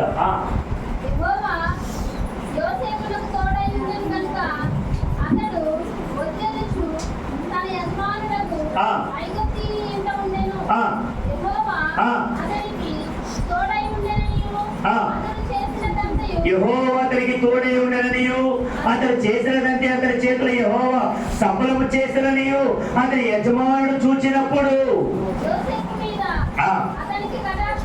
కలిగెను. దేవునికి స్తోత్రం. చేతుల పైకి బిగ్గరగా హల్లెలూయా. ఇప్పుడు 4వ విషయం ఏంటంటే, యోసేపు ఎలా మారిపోయాడు తెలుసా? యోసేపు చేసిన 4వ పని ఏంటి తెలుసా? అతడు దాసుడిగా మారిపోయాడు. హల్లెలూయా. రెండు చేతుల పైకి ఎత్తి బిగ్గరగా హల్లెలూయా. ఎలా మారిపోయాడంట? దాసుడిగా. ఎక్కడ? ఏ ఇష్మాయేలు ఎంతకైతే వెళ్ళిపోయాడో, ఏ పొతిఫర్ దగ్గరికి అయితే వెళ్ళిపోయాడో, ఏ ఐగుప్తు దేశానికి అయితే వెళ్ళిపోయాడో, ఐగుప్తు దేశంలో ఇప్పుడు పనివాడిగా ఉన్నాడు. హల్లెలూయా. మా చెప్పడం అంటే ఇది వరకు ఇప్పటికీ కొన్ని దేశాల్లో కొంతమంది కొనుక్కుంటారు. బాగా వినాలి. ఫర్ ఎగ్జాంపుల్, ఇక్కడ నుంచి విదేశాలకు వెళ్తారు చూసిన కొంతమంది ఆడవాళ్ళు, కువైట్ అని, మస్కట్ అని, ఖత్తర్ అని కొన్ని ప్రాంతాలకు వెళ్తారు చూసారా? అక్కడికి వెళ్ళిన తర్వాత వీళ్ళు చేసే పనులు ఏంటి? ఇంటి పనో, లేదంటే పిల్లల్ని ఆడించడమో, డ్రైవర్ పనో, పెయింటింగ్ పని, ఏదో పని. దేవునికి స్తోత్రం. ఇక్కడ బాగా వినండి. వీళ్ళందరూ కూడా ఇక్కడి నుంచి అక్కడికి వెళ్ళిన తర్వాత ఏ అరబ్బులైతే అక్కడ ఉన్నారో అరబ్బులందరూ కూడా కొంతమంది ఏరుకొని పిలుచుకుంటారు. వాళ్ళు కొనుక్కుంటారు. అర్థమవుతున్న మాటలో మనల్ని కొనుక్కుంటారు వాళ్ళు. ఇప్పుడు నేను ఇంత ధైర్యంగా ఉన్నాను, మంచి పటిష్టంగా ఉన్నాను, నన్ను చూసి వాళ్ళు ఏమంటారంటే, ఈ brother Praveen, we want that Praveen, నాకు అబ్బాయి కావాలి, మా ఇంటికి పంపండి అని నన్ను కొన్ని వేల రూపాయలకి, లక్షల రూపాయలు కొనుక్కుంటారు వాళ్ళు. హల్లెలూయా. ఆడవాళ్ళు కూడా కొనుక్కుంటారు. మనం ఏమనుకుంటామంటే, లేదండి ఇక్కడ ఈ ఏజెంట్ గారికి 1,00,000 రూపాయలు ఇచ్చారండి, అక్కడికి వెళ్ళిన తర్వాత 1,00,000 రూపాయలు కట్టుకొచ్చారండి. లేదు, ముందు వాళ్ళు కొనుక్కుంటారు. ముందు వాళ్ళు కొనుక్కొని ఈ ఏజెంట్కి ఎంత అని మాట్లాడతారు. ఇంత మాట్లాడుకున్న తర్వాత మనకు హైట్, వెయిట్, మనకు శరీర దారుఢ్యం ఇవన్నీ చూసుకొని ఏ ఇంటికి కావాలి, ఎక్కడికి వెళ్ళాలో వాళ్ళు నిర్ణయిస్తారు. ఆ అరబ్బుల ఇంటికి మనం కొనుక్కుంటారు. హల్లెలూయా. అలాగే యోసేపును కొనుక్కున్నాడు పొతిఫరు. అర్థమవుతుందా? యోసేపుని ఎవరు కొనుక్కున్నారు? పొతిఫరు కొన్ని నాణ్యాలు కొనుక్కున్నాడు. ఎన్ని నాణ్యాలు? యోసేపుని ఎన్ని నాణాలు కమ్మేశారంటే, ఎన్ని నాణ్యాలు తెలియదు కదా. చూద్దాం, చూడండి. ఆ మాట మనం చదువుకున్నాం. చూడండి ఒకసారి ఈ మాట. 37వ అధ్యాయము 28వ వచ్చిన భాగం. మిద్యానీయులైన వర్తకులు ఆ మీదుగా వెళుచుండగా వారు ఆ గుడ్డలను యోసేపును పైకి తీసి ఆ ఇష్మాయేలులకు 20 తులముల వెండికి, చెప్పండి ఎన్ని తులాలు? 20 తులాలు అంటే 20 వెండి నాణాలు కమ్మారు. యోనా యేసు ప్రభుని యూదులకి ఎన్ని నాణాలు కమ్మాడు?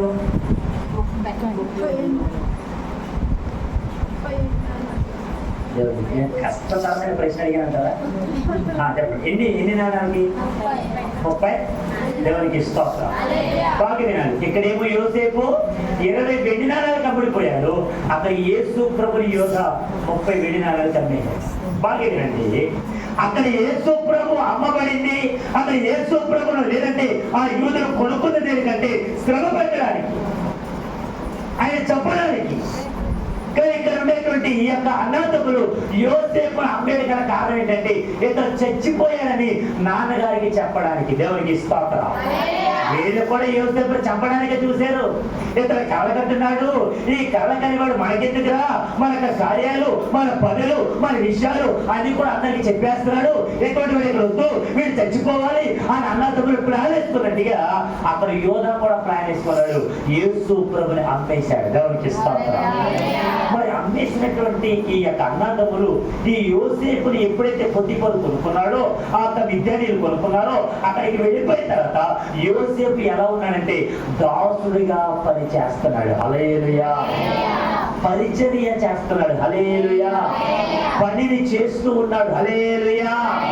అంటే ఇప్పుడు మనం 4వది ఎలా మారిపోవాలి? అధికారులు చెప్పినటువంటి మాట మనం లోబడాలి.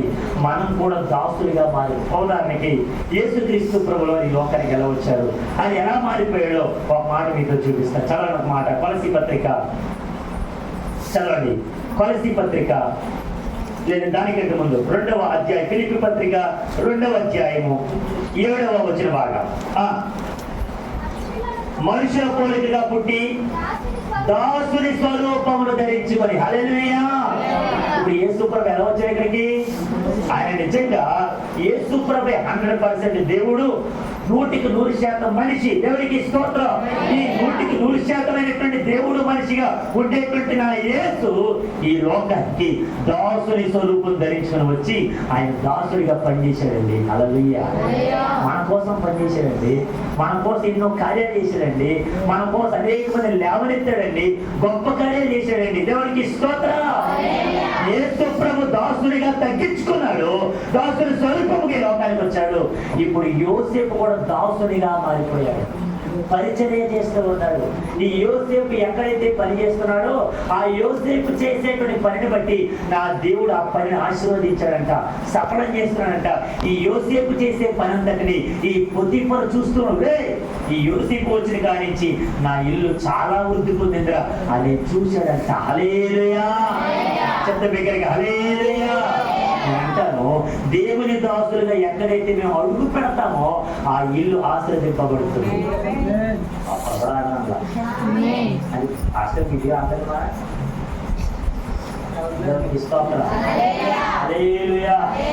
పాస్టర్ గారు ఏ ఇంటిలో అడిగి పెడతా ఇల్లు ఏమవ్వాలి? ఆశీర్వదించబడాలి. కొంతమంది పాస్టర్ గారు ప్రార్థన చేయండి, పాస్టర్ వచ్చారమ్మా, అమ్మా పాస్టర్ వచ్చారే, మరి ఏం చెప్పంటావు?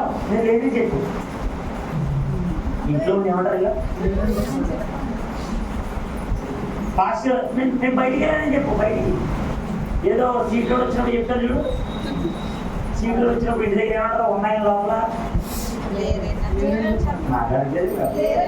ఏమంటాం మనం? సీటోడు భయపడిపోయి సీటోడు మొహం చూపించుకోలేక వాళ్ళ దగ్గర తీసుకున్న డబ్బు చెల్లించలేక మా ఆయనకే లేదండి ప్రాబ్లం జరిగిన అలా లోపల అక్కడ అప్పటికే మనం చికెన్ తెచ్చుకుంటాం, లోపల వేడివేడికి తెచ్చకుండా వేడివేడి వస్తారు లోపలికి వస్తాయి. అది లేదు మా ఆయన అదే పెద్దరన్నారు జనాలు. ఇప్పుడు పాస్టర్ గారు కూడా అలాగే వస్తున్నారే మనకుని చాలా మంది విశ్వాసులు అది అది రోజు ప్రార్థన క్షమించాలి. యోసేపును కొనుక్కున్నటువంటి పొతిఫరు ఆశీర్వదించబడ్డాడు. ఈ రోజు నువ్వు దాసుడిగా ఉంటే నా యేసుక్రీస్తుని ఇంటికి వస్తాడు. ఆయన నిన్ను దీవించడానికి వస్తున్నాడు, నేను ఆశీర్వదించడానికి వస్తూ ఉన్నాడు. ఆయన దాసుడిగా వచ్చాడండి నీకు నాకు పని చేయడానికి. ఎవరికి స్తోత్రం.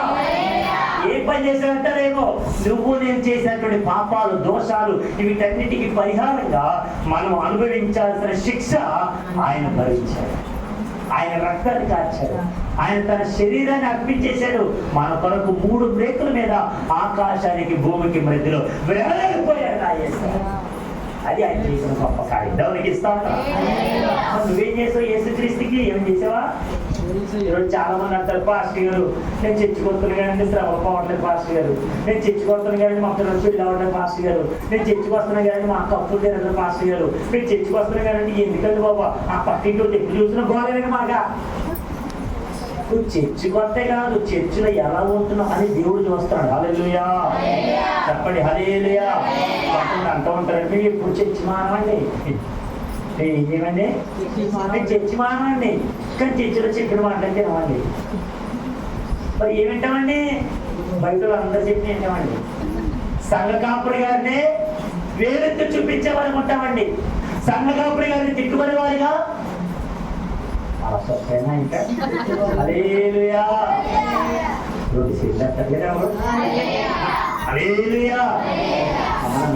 మీరు అలసిపోయారా? నేను అలసిపోయినా ఎన్ని విషయం చెప్పుకున్నాం మనం ఇప్పుడు? దాసుని తగ్గించుకోవాలి మనం. ఎవరు ఏ మాట అన్నా సరే తగ్గించుకొని వాళ్ళు అనుకునేవాళ్ళు మన ప్రభు మన పక్షాలు ఉన్నారు. కొంతమంది అవే వాళ్ళు క్రైస్తవులుగా వాళ్ళు ఏ మాట అనుకోరా బాబు, వాళ్ళు ఏమనంటే దేవుడు ఊరుకోరా అంటారు. ఆమె షడ్రక్ మేషక్ అబేద్నెగోలు వాళ్ళు చెప్పిన మాట, ఇదిగో రాజా నువ్వు ఏ ప్రతిభైతే చేయించావో ఆ ప్రతిభకు మొక్కాల్సిన అవసరం మాకు లేదే లేదు. అది బొమ్మ మొక్క మేము ఏం చేసుకో, అది ఏం చేస్తాను చెయ్యి. ఒక మాట చెప్పంటావా? ఈ బొమ్మకు మొక్కితే కనుక మా దేవుడు ఊరుకుడు, కానీ ఒకవేళ మా దేవుడు మమ్మల్ని సంరక్షించకపోయినా ఈ అగ్ని నుంచి కాపాడిపోయినా పర్ల చావనైనా చస్తాం, కానీ నీ బొమ్మకు మాత్రం బొమ్మకు మాత్రం. ఈ రోజున ఆదివారం ఆరాధన అని చెప్పేది పేరంటారు కలట్లే మనం.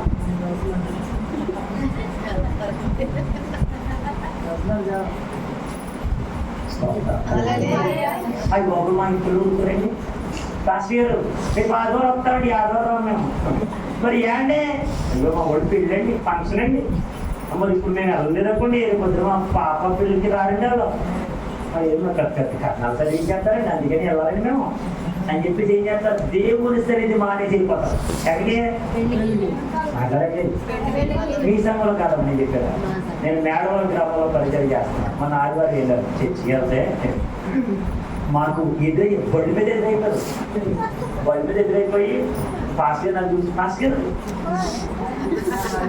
ఏంటి ఎలాగ అంటారని అనుకుంటే చర్చకొచ్చి చూస్తున్నారు అని అడిగాను అమ్మ ఏంటమ్మా మా వాళ్ళు పెళ్ళి ఉందంటే పాస్టర్ గారు పెళ్ళికి వెళ్తారండి అందుకే నేను చూడగానే ఏం చెప్పడం తెలిసి చాలా చెప్పారండి చెప్పండి హల్లెలూయా అంటే నీకు దేవుని సరిది అంత లెక్కిసైపోయిందా యేసుక్రీస్తు ప్రభువు నీ కొరకు నా కొరకు అంతగా తగ్గించుకుంటే అంతగా మనకు భారాన్ని తగ్గుకుంటే అంతగా మన కొరకు సేవలో బలేలు అయిపోతాయి నువ్వు నేను మాత్రం దేవుని విడిచిపెట్టి దేవుని స్థానాన్ని విడిచిపెట్టి ఆ భారాన్ని విడిచిపెట్టి పెళ్ళికి పేరంటాలకి తిరిగి అక్కడక్కడ ఎంజాయ్ చేసి వేసుకున్న బంగారాన్ని పోగొట్టుకొని ఉసూరు మన ఇంటికి వచ్చి అయ్యో బంగారం పోయింది పాస్టర్ గారు ఎక్కడికి వెళ్ళావమ్మా వీళ్ళకి వెళ్ళానండి అక్కడ పోయింది పాస్టర్ గారు ఎప్పుడు వెళ్ళావమ్మా అదే మొన్న ఆదివారం ఏం పోగొట్టుకున్నారు ఎంతకి ఎంత కాదు ఇది బాగా తెలుసుకుంది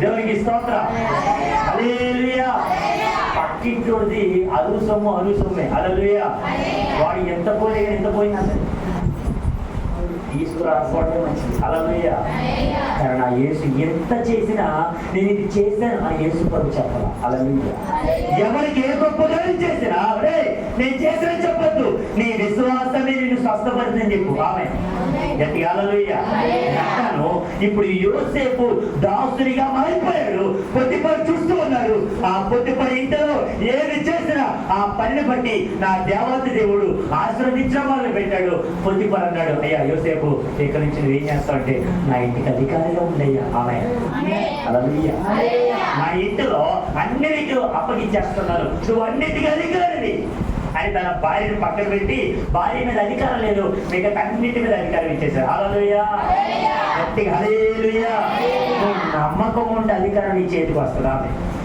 గట్టిగా హల్లెలూయా కొత్తగా పెళ్ళైనటువంటి ఆడవాళ్ళు అధికారం లేదని అత్తగారు పోరు తట్టుకోలేక చాలా మంది మామగారు పోరు తట్టుకోలేక ఈ ఇంట్లో ఉండడం కంటే పుట్టింటికి వెళ్ళిపోతే బాగుంది కదా అని అనుకుంటారు కొంతమంది పెళ్ళైన వాళ్ళు హల్లెలూయా చెప్పరేంటి హల్లెలూయా నాకు కొత్తగా పెళ్ళయింది దేవుడు నాకు ఇచ్చిన ఒకే ఒక్క భార్య అందులో నాకు వీడియో ఒకే ఒక్క భార్య హల్లెలూయా ఎందుకు ఈ మాట చెప్తుంటే ఎవరు చెప్తారు ఒకే ఒక్క భార్య ఎందుకు తెలుసు కాబట్టి హల్లెలూయా చెప్పండి హల్లెలూయా బాగానండి ఎవరైతే ఏ రీతిగా బాధపడుతున్నారో అత్తిట్టుపోలు తట్టుకోలేక పుట్టింటికి వెళ్ళిపోదామని ఎన్ని రీతిగా ప్రయాసపడి అంటానో నీకు ఇచ్చినటువంటి అత్తగారింటిలో నమ్మకం ఉండు ఆ ఇల్లు నీ సొంతం అవుతుంది ఆ ఇంటిలో నువ్వు ఒక రెప్పగా వారి స్వతంత్రత పొందుకొని ఆశ్రదింపబడినలాగా ఉంటావు హల్లెలూయా పెద్ద దగ్గరికి హల్లెలూయా మా అత్తగారు ఊరే విజయనగరం ఊరు మా అత్తగారు ఊరే నిన్న నేను వెళ్ళింది మా అత్తగారికి తెలియదు ఆ రీతికి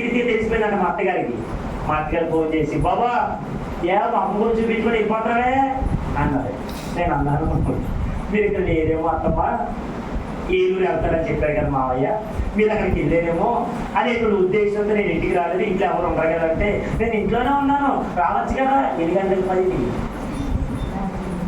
ఎన్ని గంటలకే రాత్రి 10 నా ట్రైన్ ఎప్పుడు 12:30కి 12:30 ట్రైన్ అయితే ఇంచుమించు నేను ట్రైన్ ఎక్కాల్సినటువంటి స్టేషన్కి నేను ఉన్న గ్రామానికి ఇంచుమించు 50 కిలోమీటర్ల దూరం ఇప్పుడు మా అత్తగారికి 10కి వెళ్తే నేను ట్రైన్ ఎప్పుడు ఎక్కను దీనికి ఎప్పుడు రాను హల్లెలూయా మా అత్తయ్యతో ఉంటాను అత్తమ్మ నువ్వు ఏం ఫీల్ అవ్వకు దేవుని చిత్తం అయితే వచ్చే నేను అర్థం హల్లెలూయా రేపు పొద్దున మీటింగ్ ఉంది రేపు పగలో ఉంది రేపు రాత్రి ఉంది ఖచ్చితంగా వెళ్ళాలి దేవుడు ఇచ్చినటువంటి అవకాశాన్ని వాడుకోవాలి చెప్పాలి సద్వినియోగం చేసుకోవాలి వెళ్ళిపోవాలి నేను అని చెప్పగానే మరి అయితే మావి ఊరుకోడు కదా మావి ఏం చెప్పను నేను అన్నాను మా అయితే నేను చెప్తాను ఆమె గట్టిగా హల్లెలూయా. దేవుని పని ముఖ్యమా, కుటుంబకి ముఖ్యమా? నేను వెళ్ళింది కూడా దేవుని పని మీదే. ఆమె గట్టిగా హల్లెలూయా. హల్లెలూయా. ఎవడు ఏదో కానుక ఇస్తానని వెళ్ళలేను, నా డబ్బులు ఖర్చు పెట్టుకొని అంత దూరం వెళ్ళి అక్కడ పరిచయం చేసి వెంటనే బయలుదేరేసరికి ఉసురు బట్టి వెళ్ళిపోతుంటాం. తెలియగలరయ్యా, భోజనం చేశారంటయ్యా, ఎందుకు ఇలా వెళ్ళిపోతారని చెప్పి ఆడు వండుకున్నటువంటి చికెన్ కూర వేసి అన్నం పెట్టేసినారు. చెప్పండి హల్లెలూయా. ఎందుకంటే తెలుసా, దాసునిగా మన పని మనం చేస్తే విజయాన్ని ఆయన ఇస్తాడు, ఆయన మనం గెలిపిస్తాడు, మళ్ళీ ఓడుకునేవాడు ఆయన. దేవునికి స్తోత్రం. ఇప్పుడు అందరూ అన్నదమ్ములు అనుకున్నారు, వీడిని అమ్మేస్తామరా బాబు, 20 వెండి అనుకుని అమ్మేస్తాబ్బా, మన జీవితం ఎంత హాయిగా ఉందిరా అని అనుకుంటూ ఉండిపోయి. కానీ యోసేపు ఏ ఇంటికైతే వెళ్ళాడో ఆ ఇల్లు ఆశ్రయింపబడింది. హల్లెలూయా. ఆ ఇంటిలో అధికారిగా మారిపోయాడు. హల్లెలూయా. శబ్దం ఇక్కడికి హల్లెలూయా. ఇప్పుడు ఒకటి చెప్పండి గట్టి, ఒకటి ఉందా, దర్శనం ఉందా? అయితే నువ్వు ఫలించేడు కొమ్మగా ఉంటావు. 2, ధైర్యంగా మాట్లాడుతున్నావా? అయితే నువ్వు ఫలించేడు కొమ్మగా ఉంటావు. 3, దీనంతో ఉందా? అయితే నీ ఇంట్లో మీ అత్తగారితో, మీ మామగారితో, మీ భర్త గారితో, మీ భార్య గారితో, మీ పిల్లలతో ఎలా మాట్లాడుతున్నావు? దీనంతో ఉందా? పాపమా? అయితే ఆలోచించు, నువ్వు ఫలించేడు కొమ్మగా ఉండాలంటే అత్తగారిగా నీ నోరు కంట్రోల్ చేసుకో, కోడలుగా నీ నోరు కంట్రోల్ చేసుకో, కొడుకుగా అయ్యో నేను అబ్బాయి కదా, నేను పురుషుని కదా కొట్టేటువంటి అధికారంలో ఉందని ఇష్టానుసారి నీ భార్య కొడుతున్నావా?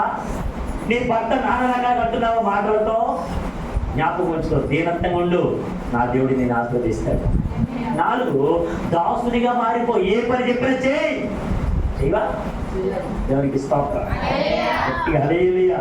మనాడిగా చెప్తే ఒక మాట అంటారు, ఒక సామెత ఉంటుంది, ముందొచ్చిన చెవుల కంటే వెనకాల వచ్చిన కొమ్ములు వాడి. ఈ ముందొస్తాయంటే చెవులు, దీనికంటే వెనక వస్తాయంటే ఇక్కడ వస్తాయంట కొమ్ములు. ఇది చాలా వాడిగా ఉంటాయంట. అర్థం ఏంటంటే మనకు వచ్చేటువంటి అనేక రకాలైనటువంటి ఆలోచనలు, మంచి స్వభావం, మంచి ఆలోచన, మంచిగా ఉండేటువంటి వారితో ఈ కొమ్ములు ఉండనే ఎప్పుడు మాట్లాడుతూనే ఉంటాయి. హల్లెలూయా. కాబట్టి కంట్రోల్ ఉండాలి, దీనత్వం ఉండాలి. హల్లెలూయా. దాసులుగా తగ్గించుకోవాలి. హల్లెలూయా. 5 విషయం చెప్పి ముగిస్తా. హల్లెలూయా. ఇప్పుడు మీరు అనుకున్నారు, అమ్మయ్య 5వ పాయింట్ వచ్చే పాస్టర్ ఇంకెప్పుడు ముగిస్తా. హల్లెలూయా. నేనంటే గట్టిగా వస్తుంది, మీరు చెప్పరే? చెప్పనా? ఓకే. 5వ ప్రాముఖ్య మాటలు మనం వెళ్ళిపోతాం. చదవండి. ఇది ఆదికాండ గ్రంథంలో స్తోత్ర 41వ అధ్యాయం 14వ వచన భాగం. 41వ అధ్యాయం 14 వచ్చిన ఫరో యోసేపును పిలువనంపెను. అమ్మ, ఆదికాండ 41వ అధ్యాయం 14 వచ్చిన భాగం. పిలువనంపెను కాబట్టి చెరసాల నుండి రప్పించుని, చేయించుకొని కట్టుకొని కట్టిని. దేవునికి స్తోత్రం. కుడి చేతుల పైకి తెప్పించారు. హల్లెలూయా. ఇక్కడ రాజుగా కాకుండా బాగా వినాలి. ఇప్పుడు ఇక్కడ ఎవరు కలగన్నారు?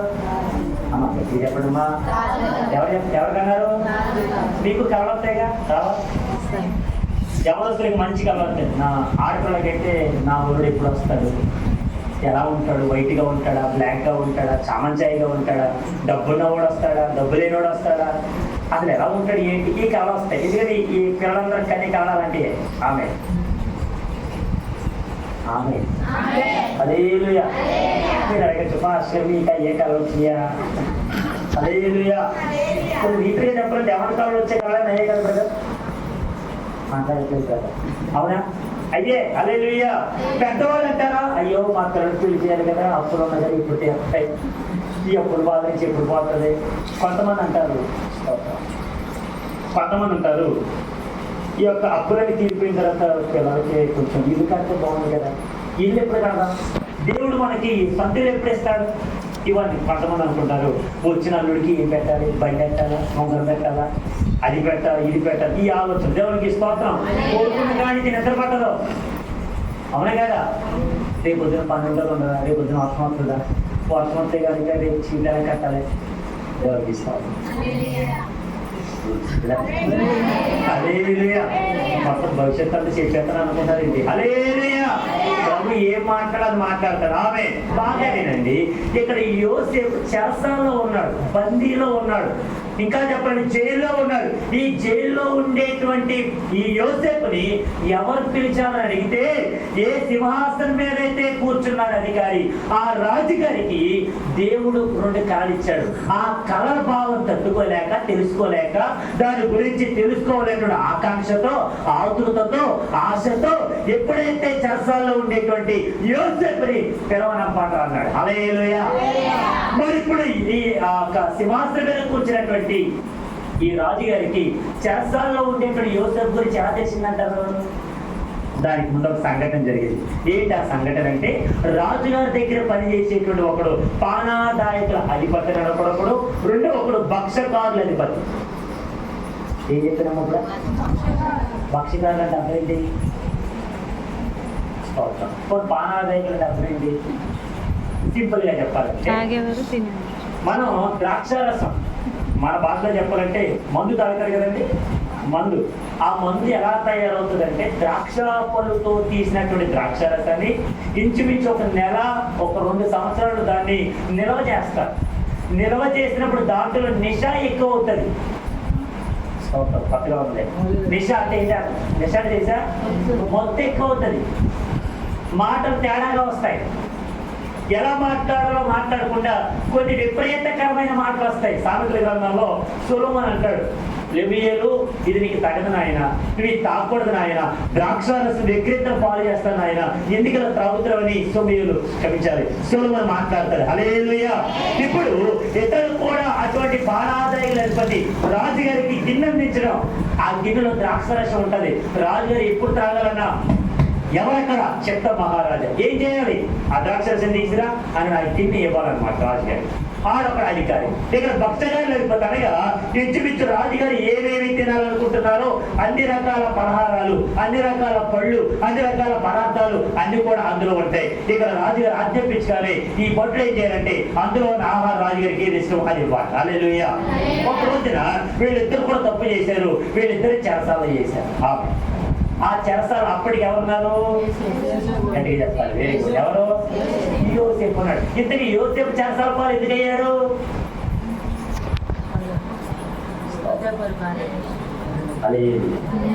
ఇది చరిత్ర కదా, తెలియాలి కదా. హల్లెలూయా. ఈ పొతిఫరు భార్య కానుంది కదా, పొతిఫరు భార్య దేవునికి ఇష్టం. హల్లెలూయా. ఈ భార్య యోసేపు చేసేటువంటి పనులన్నీ చూసింది. ఆమె పనులన్నీ చేసినప్పుడు ఆడవాళ్ళు చూసేది ఏంటంటే, ఆ అబ్బాయి యొక్క కండలు, అబ్బాయి యొక్క అందం, అబ్బాయి యొక్క సౌందర్యం, అబ్బాయి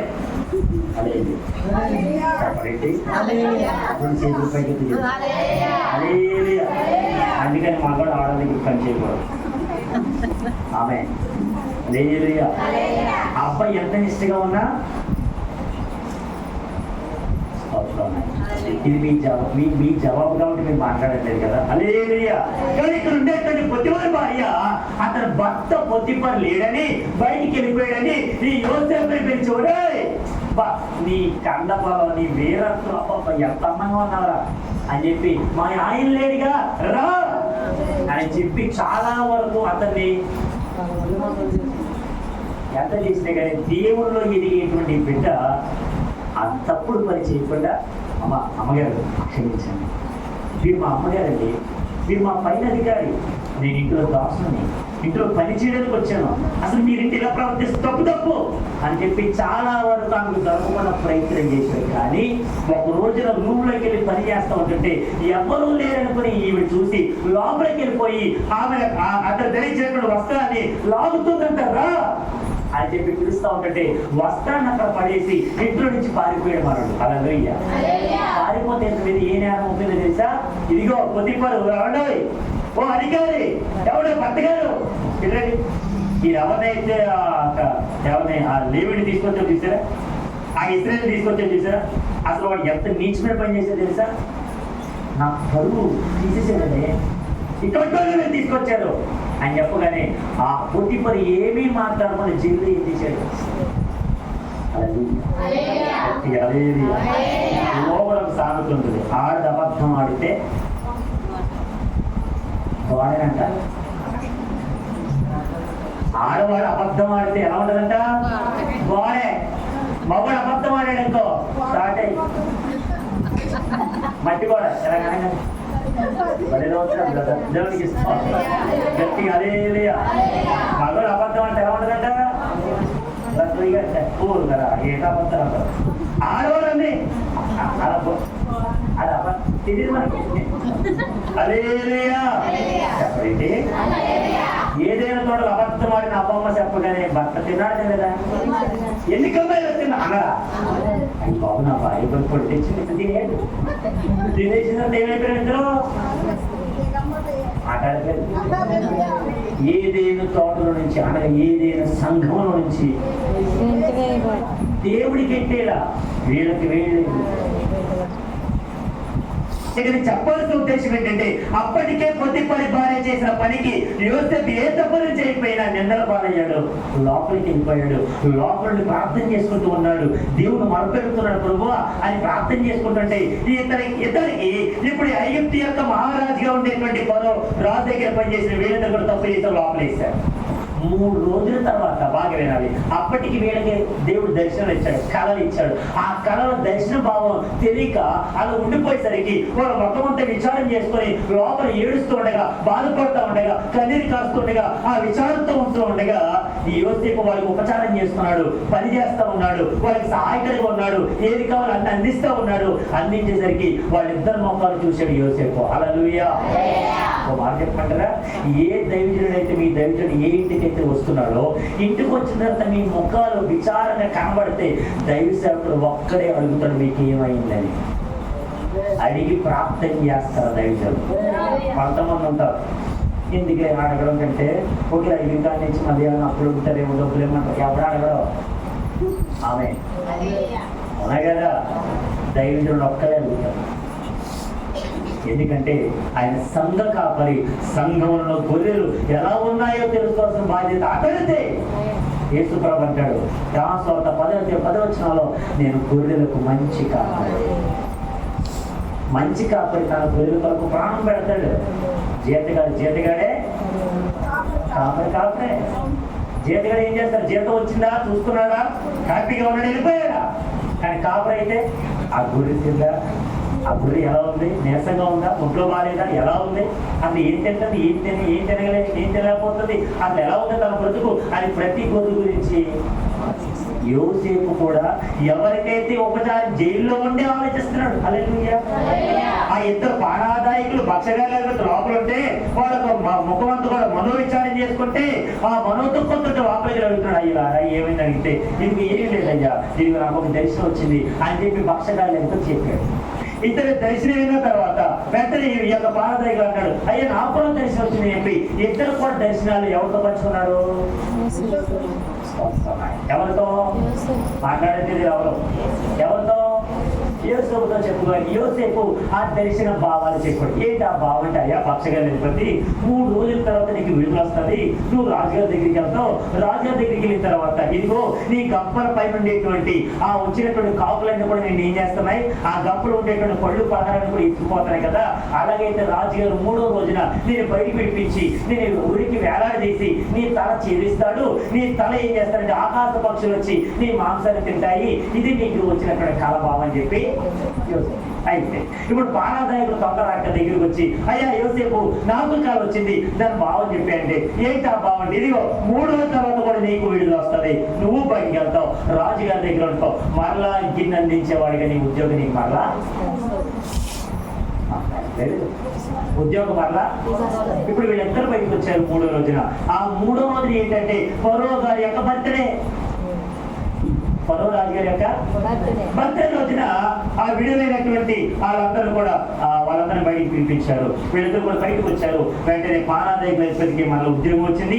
భక్షగారుల అధిపతి ఆ యోసేపు చెప్పినట్టు దర్శన భాగం ప్రకారంగా అతడు ఊరికి వేలాడి వేయబడ్డాడు. అతని తల తీయించివేయబడింది.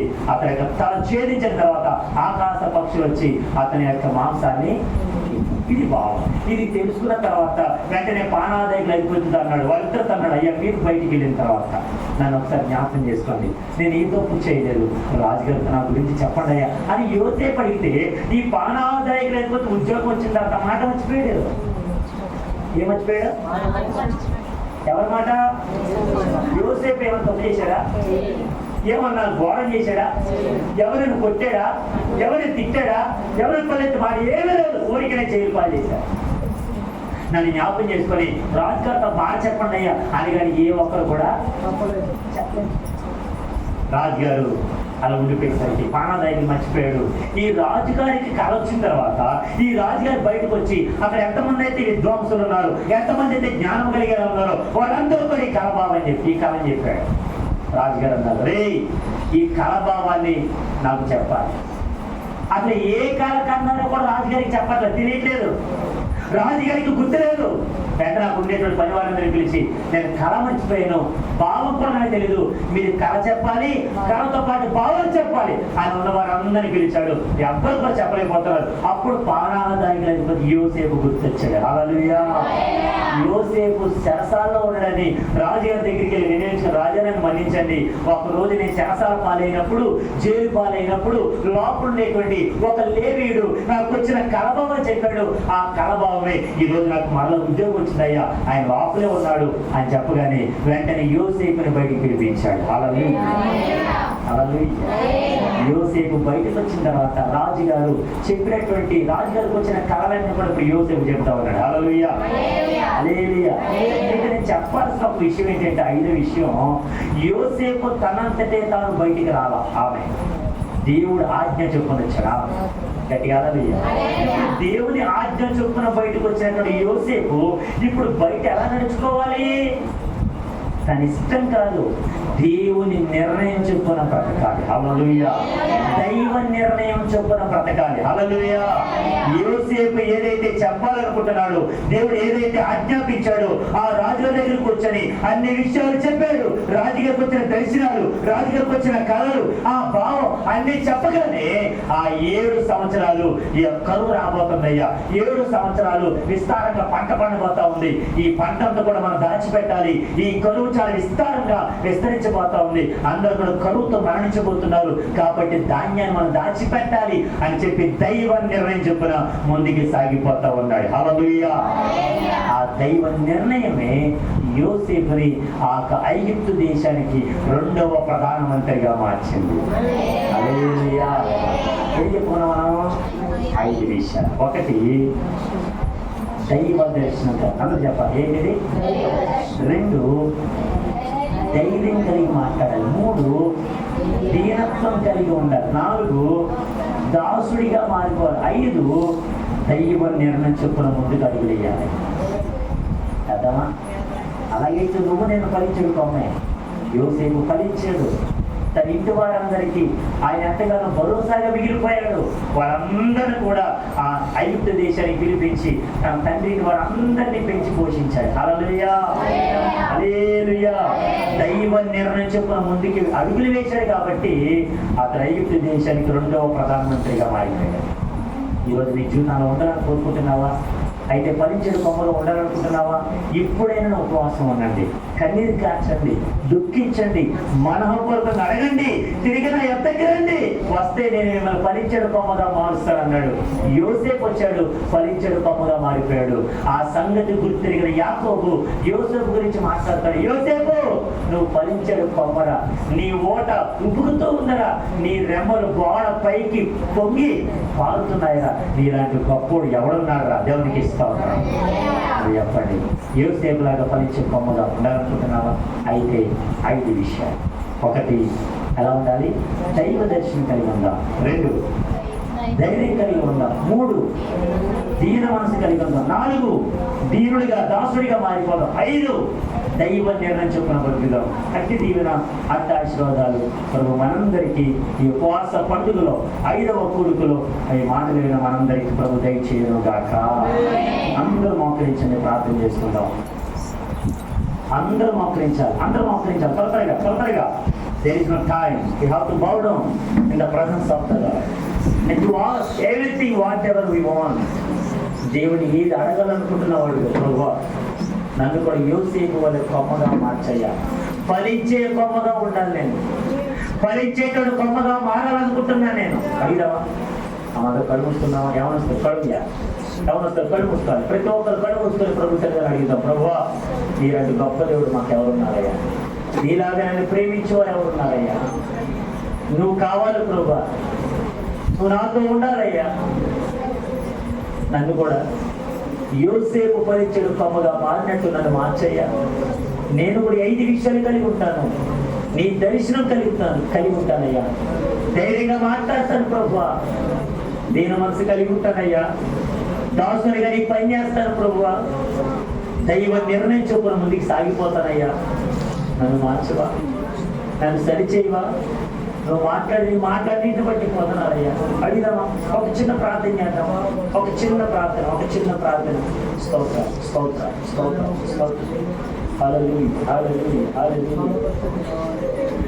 మేము మా పిల్లలు క్షేమంగా ఉన్నామని,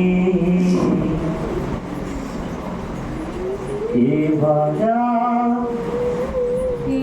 నాకేమీ లేదని, మేము మా పిల్లలు క్షేమంగా ఉన్నామని, ఏ లోటు బాధ మాకేమీ లేదని అనుకుంటే చాలునా, ఏమీ చేయలేనా, అనుకుంటే చాలునా, ఏమీ చేయలేనా. అనాథలైన వారిని ఎవరు చూస్తారయ్యా, ఏ దిక్కు లేని వారికి ఎవరు తోడుంటారయ్యా.